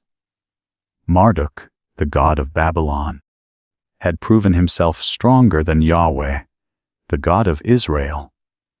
Their defeat was not just a military and political catastrophe, but a spiritual one that called their entire faith into question. The actual living conditions of the exiles, however, were not what one might imagine from the depths of their sorrow. The Babylonians, unlike the Assyrians before them, did not scatter their captive populations. Their policy was to resettle conquered elites in communities near the capital. We know from both the Bible and from Babylonian administrative texts that the Judeans were settled in their own villages such as Tel Aviv, by the Kabar Canal, a large irrigation channel that branched off the Euphrates River. They were not, for the most part, brutalized slaves. They were allowed to build houses, to farm the land, to engage in trade, and to maintain their own clan and community structures. The captured king, Jehoiakim, was even eventually released from prison and given a regular allowance from the Babylonian royal treasury. This policy, which allowed the Judean community to remain intact, was the crucial factor that enabled them to survive as a distinct people. Had they been scattered, they likely would have assimilated and vanished just as the northern tribes had. Instead, this forced proximity in a foreign land compelled them to focus on what made them unique and to find new ways to preserve their identity. It was the prophets of the exile who provided the theological framework for this survival. They took the people's deepest question: how could a good and powerful God allow this to happen, and completely reframed it. The prophet Ezekiel, a priest who had been taken to Babylon in the first deportation of 597 BCE, had a series of powerful and often bizarre visions. He saw a vision of the glory of the Lord as a magnificent wheeled throne chariot, not stationary in the temple, but mobile, able to leave the defiled city of Jerusalem and accompany his people into exile. This was a revolutionary idea. God was not a prisoner of geography. His presence was with them, even in the heart of Babylon. Ezekiel preached a message that shifted the focus from collective national guilt to individual moral responsibility, arguing that each person was accountable for their own actions. Far from being a sign of Yahweh's weakness, the destruction of Jerusalem was a sign of his fierce holiness, a necessary and just punishment for centuries of breaking the covenant. Later in the exilic period, another towering prophetic voice emerged, an anonymous poet whose work is found in chapters 40 to 55 of the book of Isaiah. This prophet, often called Second Isaiah, offered a message of soaring hope and radical monotheism. He ridiculed the Babylonian gods, mocking them as mere idols of wood and metal, deaf, dumb, and powerless, carried about in processions by the very people who made them. Yahweh, he declared, was not one God among many who had lost a battle. He was the one true sovereign, creator of the entire universe, the Lord of all history, who had merely used Nebuchadnezzar and the Babylonian Empire as his unwitting instrument of judgment, and just as he had used Babylon to punish his people, he would soon raise up another foreign king to be his instrument of salvation. This profound theological reimagining led to one of the most important developments in the history of religion. With the temple destroyed, the physical center of their faith was gone. The entire sacrificial system, the offerings, the incense, the great pilgrimage festivals came to an abrupt halt. Robbed of their sacred space, the exiles were forced to develop new ways to worship and maintain their covenant identity. Their religion became centered not on a place but on a text. It became a religion of memory, of community, and of practice. The Sabbath day, a practice they could observe anywhere, grew in importance as a unique sign of their covenant. The practice of circumcision became another key identity marker, and it is likely that the synagogue has its earliest roots in this period. Not as a replacement for the temple, but as a humble place for the community to gather, to pray, and most importantly, to read and study their sacred writings, with the priests and scribes now having time on their hands and a desperate need to explain their catastrophe, the exilic period became an era of immense literary activity. It was likely during this time that many of their texts were compiled, edited, and given the form we know today. The great historical narrative running from Deuteronomy through the Book of Kings was likely finalized, framing their history as a long story of the consequences of covenant faithfulness and unfaithfulness. The Torah, the 5 books of Moses, was woven together into a single authoritative document. The trauma of exile, which should have destroyed them, instead became a creative crucible. It forged their identity anew, transforming the old temple-based national cult of ancient Israel into the resilient text-centered and portable faith that would become known to the world as Judaism. The message of hope, preached by the prophet second Isaiah, that God would raise up a foreign ruler to be his instrument of salvation, must have seemed like a wild fantasy to the Judean exiles living in the heart of the mighty Babylonian Empire. Babylon under Nebuchadnezzar and his successors seemed invincible.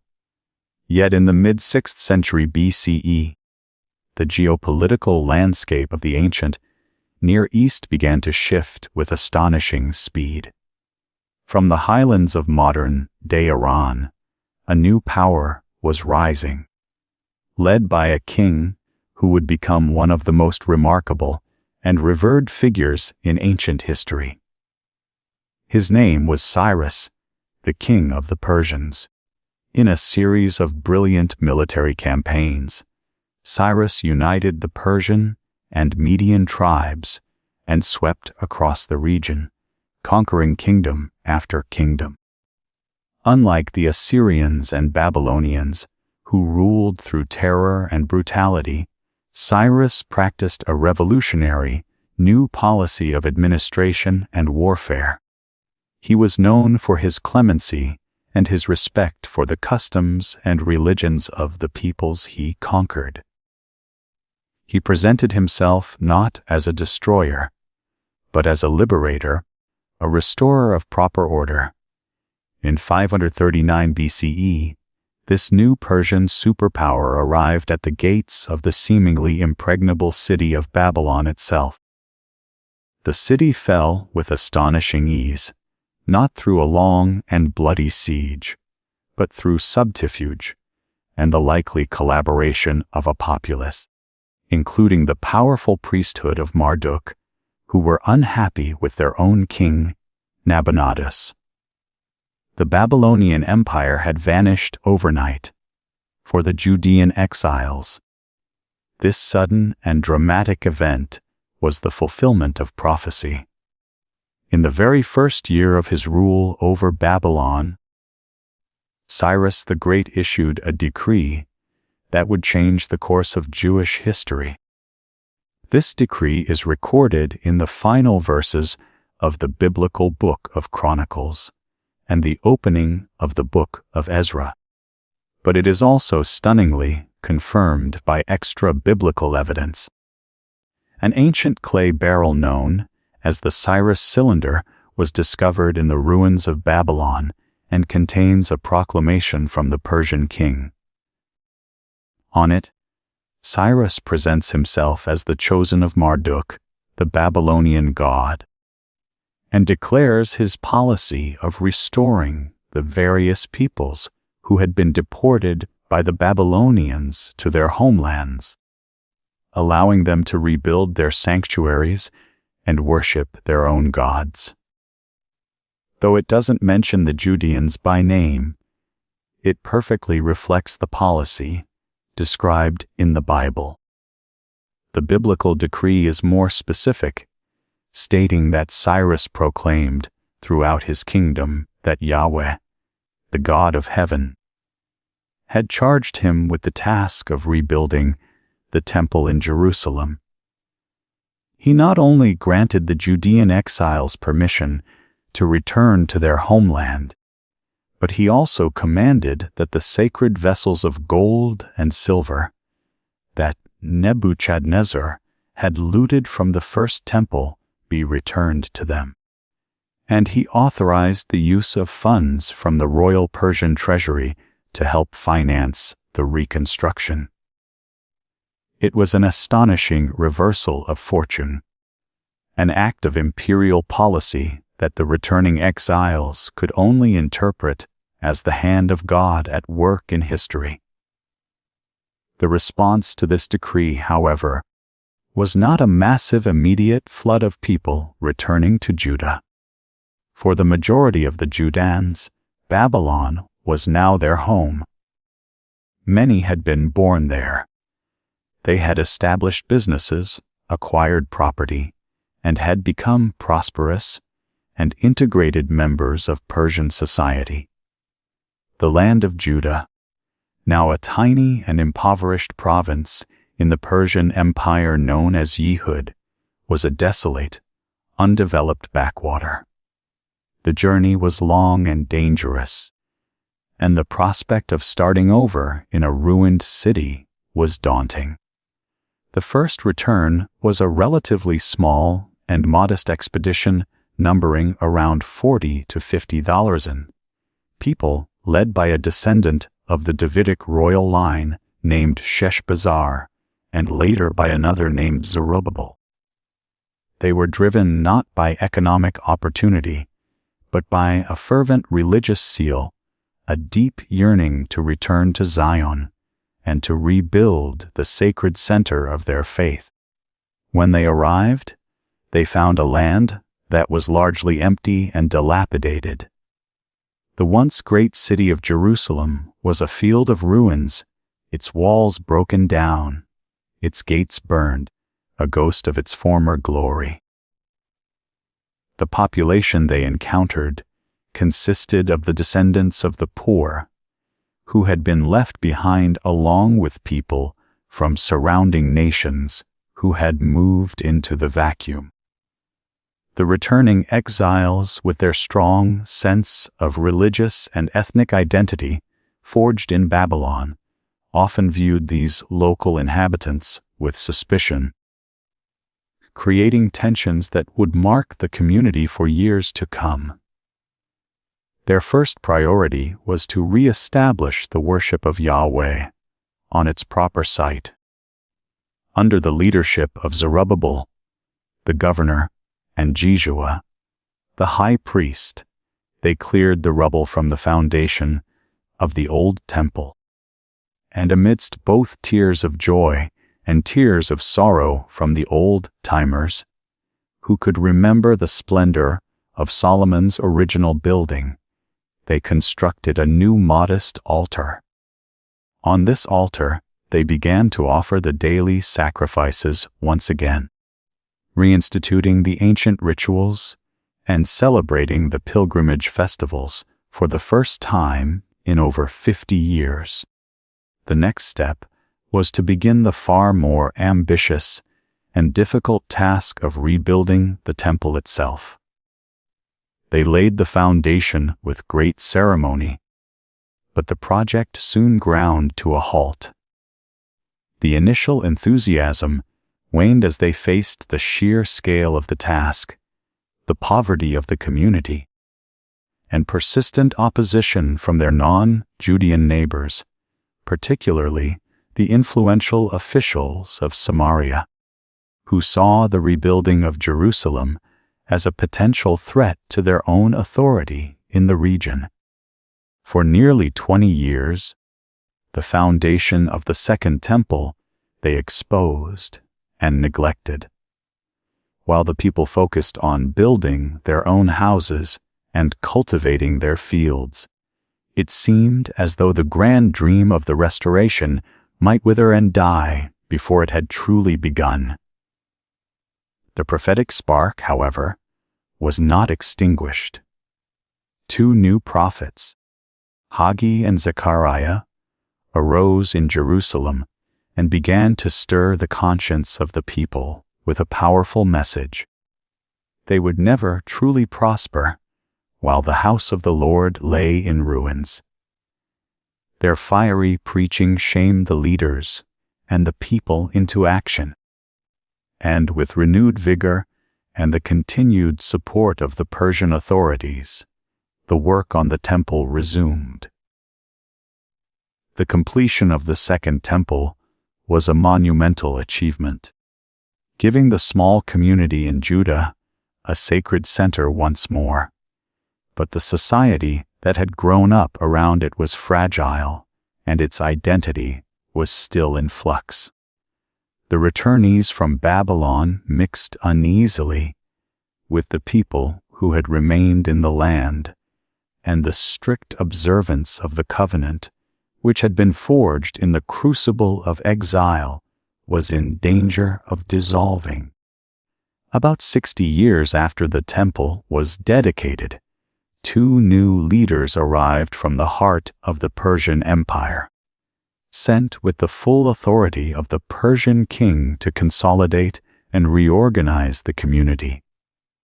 The first was Nehemiah, a high-ranking Jewish official who served as the cupbearer to the Persian king. Hearing of the dilapidated and unsafe condition of Jerusalem, he was given permission to go to Judah as its governor with incredible energy and administrative skill. Nehemiah organized the people, and despite constant harassment from neighboring officials, succeeded in rebuilding the broken-down walls of Jerusalem in a remarkable 52 days. This practical achievement provided the city with security and a renewed sense of civic pride. Shortly after Nehemiah came Ezra, a priest and a scribe, who was an expert in the law of Moses. His mission was not to build walls of stone, but walls of spiritual and social identity. Ezra brought with him from Babylon a copy of the Torah, and in a great and solemn assembly, he stood on a wooden platform and read the law to the people from dawn until midday. As they listened to the words of the covenant, many of them for the first time, the people began to weep, realizing how far their lives had strayed from its precepts. This moment marked a pivotal shift in the life of the nation. Led by Ezra, the people entered into a new and binding covenant to follow the Torah, to observe the Sabbath, and to support the temple. Ezra's reforms institutionalized the Torah as the official constitution of the Jewish people. This emphasis on the sacred text born in the exile was now firmly planted in the soil of the homeland. With a rebuilt temple, rebuilt walls, and a renewed commitment to the law, the community of the Second Temple period, now more accurately called Judaism, was firmly established. For the next 2 centuries, the province of Yehud lived a relatively quiet and stable existence under the generally tolerant rule of the Persian Empire. But in the 330s BCE, the entire world was turned upside down by the meteoric rise of a military genius from the north of Greece, Alexander the Great. In a breathtaking series of campaigns that lasted just over a decade, the young Macedonian king conquered the entire Persian Empire from Greece to India, creating the largest empire the world had ever seen. His armies swept through the Levant, and the land of Judah, like all the provinces of the region, passed from Persian to Greek control. Alexander's vision, however, was not merely one of military conquest. He was a student of the philosopher Aristotle, and he dreamed of uniting the world not just politically but culturally. This dream was called Hellenism, the spread of Greek language, ideas, and customs throughout the known world. after Alexander's early death. His vast empire was fractured and carved up by his leading generals, the Diadochi. For the next century and a half, Judea found itself once again caught in the middle of a great power struggle, a geopolitical prize contested by two rival Greek kingdoms. The Ptolemies, who ruled from Egypt, and the Seleucids, who ruled from Syria. Hellenism was more than just a new imperial administration. It was a powerful and deeply attractive cultural force. The Greek language, Goani Greek, became the common tongue of commerce, government, and the educated elite. Greek-style cities called the polis, with their theaters, public buildings, and democratic ideals sprang up across the East. Central to this way of life was the gymnasium, a place for education, and most importantly for athletics, where men and boys would train and compete in the nude, celebrating the beauty and perfection of the human body. Greek philosophy encouraged a spirit of rational inquiry that questioned all traditional beliefs. This vibrant, sophisticated, and often secular culture presented a profound challenge to the traditional Jewish way of life. It created a deep rift within Judean society. Many, particularly among the wealthy, urban upper classes, and even some of the priesthood, were deeply attracted to the Hellenistic world. They adopted Greek names, spoke the Greek language, and saw assimilation as the path to social and economic advancement. On the other side were the Hasidim, the pious ones who saw Hellenism as a seductive and mortally dangerous threat, a form of paganism that would lead to the complete abandonment of the Torah and the covenant. For a long time, a delicate balance was maintained. But this clash of civilizations was set on a collision course that would erupt into violence. In the early 2nd century BCE, a new Seleucid king, Antiochus IV, who gave himself the arrogant title Epiphanes, meaning God manifest, came to power. In an effort to unify his crumbling kingdom and replenish his treasury, he embarked on a brutal and unprecedented policy of forced Hellenization in Judea. He sold the office of the high priest to the highest bidder, looted the temple's treasury, and finally, in an act of supreme blasphemy, he erected an altar to the Greek god Zeus inside the Jerusalem temple and ordered pigs, an unclean animal, to be sacrificed upon it. He then outlawed the core practices of Judaism. Sabbath observance, dietary laws, and the circumcision of male children were all forbidden on pain of death. This was the first purely religious persecution in Jewish history, and it would provoke a furious and desperate rebellion, a guerrilla war led by a priestly family known as the Maccabes. But that is a story for another time. For now, our long journey through the history of ancient Israel comes to a close. From the whispers of the patriarchs in the land of Canaan, through the crucible of slavery in Egypt, the fire of revelation at Sinai, the glories and follies of the monarchy, and the profound trauma and rebirth of exile, a people and a faith were forged. Their story, a tapestry of divine calling and human failure, of miraculous deliverance and devastating judgment, would shape not only their own destiny, but the spiritual landscape of the entire world. And now, as the shadow of Greece falls across the hills of Judea, we leave them on the cusp of a new and violent struggle, a story whose echoes are still felt to this day. May the long and winding path of their history bring you to a place of quiet and deep rest.